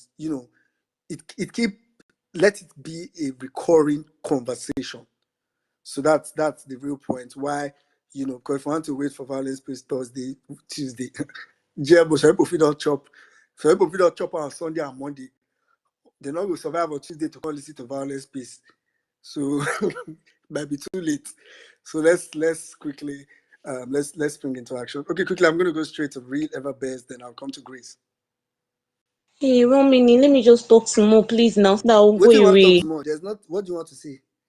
Okay, you All have right. 1 minute. Go ahead. Thank you very much. Thank you very much. And Nigerians, we've heard it. This is about our lives. It is no party affiliation. I be APC, I be PDP. No being more. This is our lives. So we must do this thing on a united front. Abi Urobo, Abi Igbo, Abi Yoruba.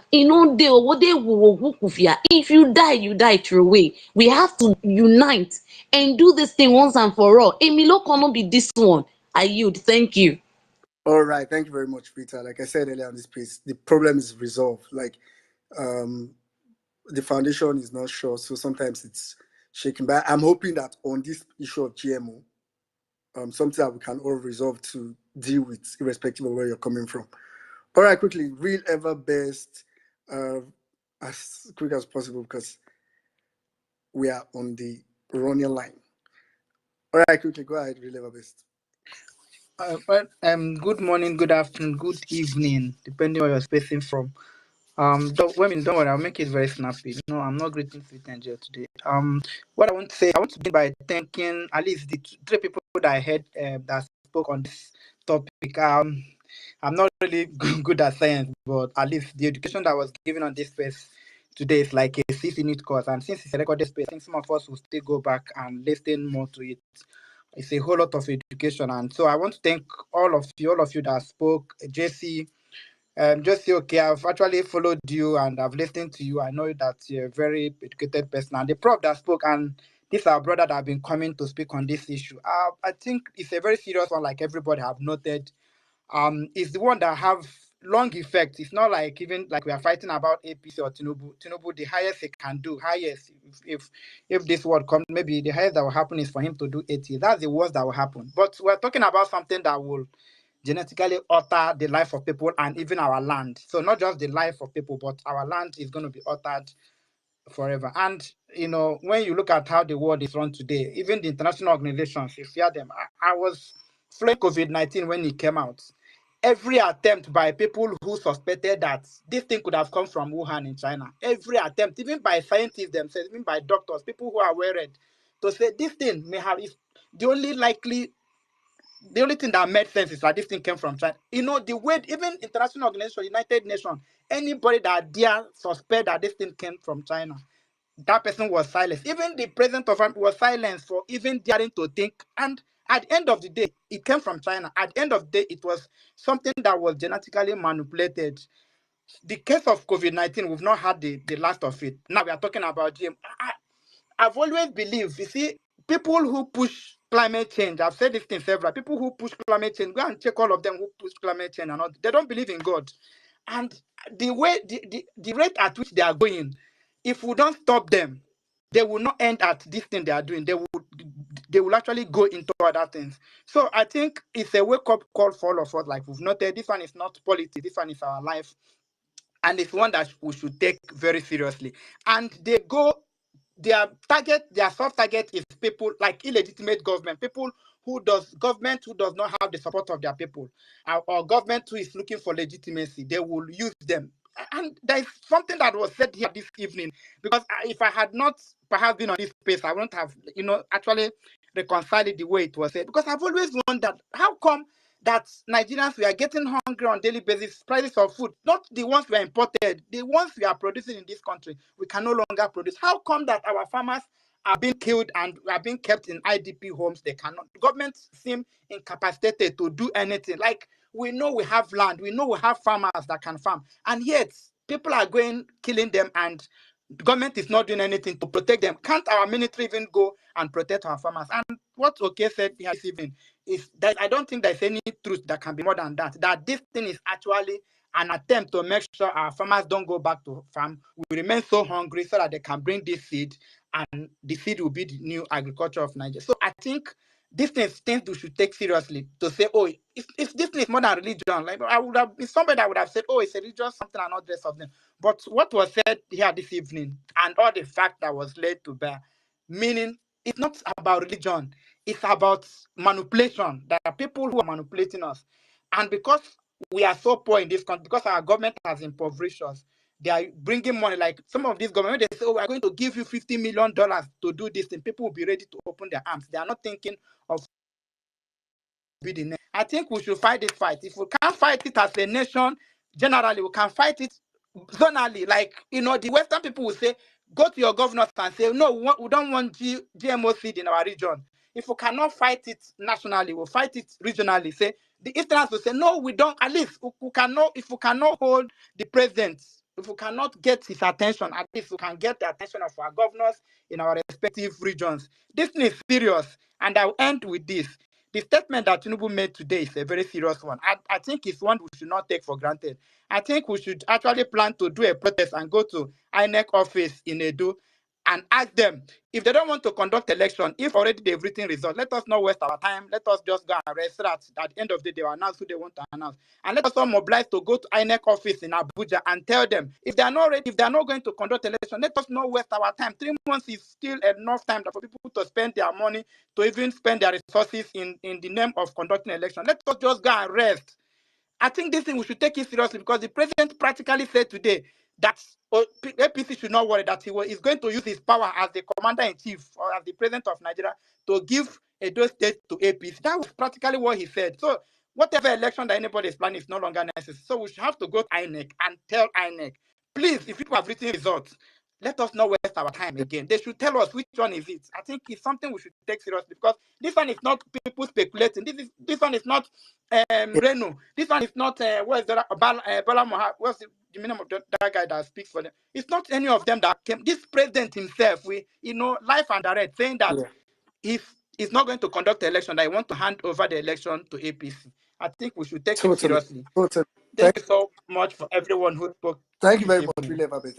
I mean, I saw that video. I can't place like I think I'm particularly, I think the way he said, I mean, there are some things you don't say in a democracy, no matter how illegitimate you are, no matter how like crazy you are. There are some things you just don't say. but the way he said it, which I think it's serious. Because it's just I feel like that's like a deep conversation, and but like William Albert said, it's something that has to be taken very, very, very seriously. I totally agree with you, William Albert. Okay, I was going to come to Grace, but I see Jimmy. Jimmy's hand is up, so I think he quickly wants to say something. Jimmy. Yes, I just want to say thank you to everyone that made last week Friday come through. I announced it on Violence Space a couple of times, and people, spread the donation I started, I initiated for your state. It was a success, and we did very good.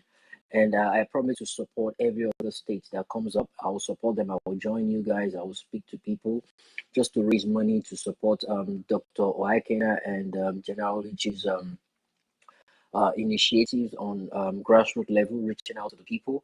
I love all the submissions we've heard here today, PSEGs and JC Okechukwu. If we can look for a way to infuse your submission in more simplicity form, so the people on the grassroots level can understand. We can really do that and add it to the flyer to let people know, because we're trying to reach out to each local government in every state in Nigeria, and getting through to the people, having a WhatsApp group where people can be part of, and any other information such as this will be shared and circulated around, so the people know what is going on. They don't just rely on the NTA TVC propaganda. So I say big thank you to Violence Space for supporting, and for everyone that comes through. That came through. Another one is coming up on Friday, and that's for Edo State. There will be a donation and fundraising for Edo State to support all the local governments in Edo State, to grassroots level, reaching out every single person, keeping up to date regarding the poor governance going on in Nigeria, and the reason why the cost of living is raising so high. We need to let the people know. We need to educate them, ticking that last loss of confirming the docility of Nigerians. People are saying the grassroots don't know what is going on.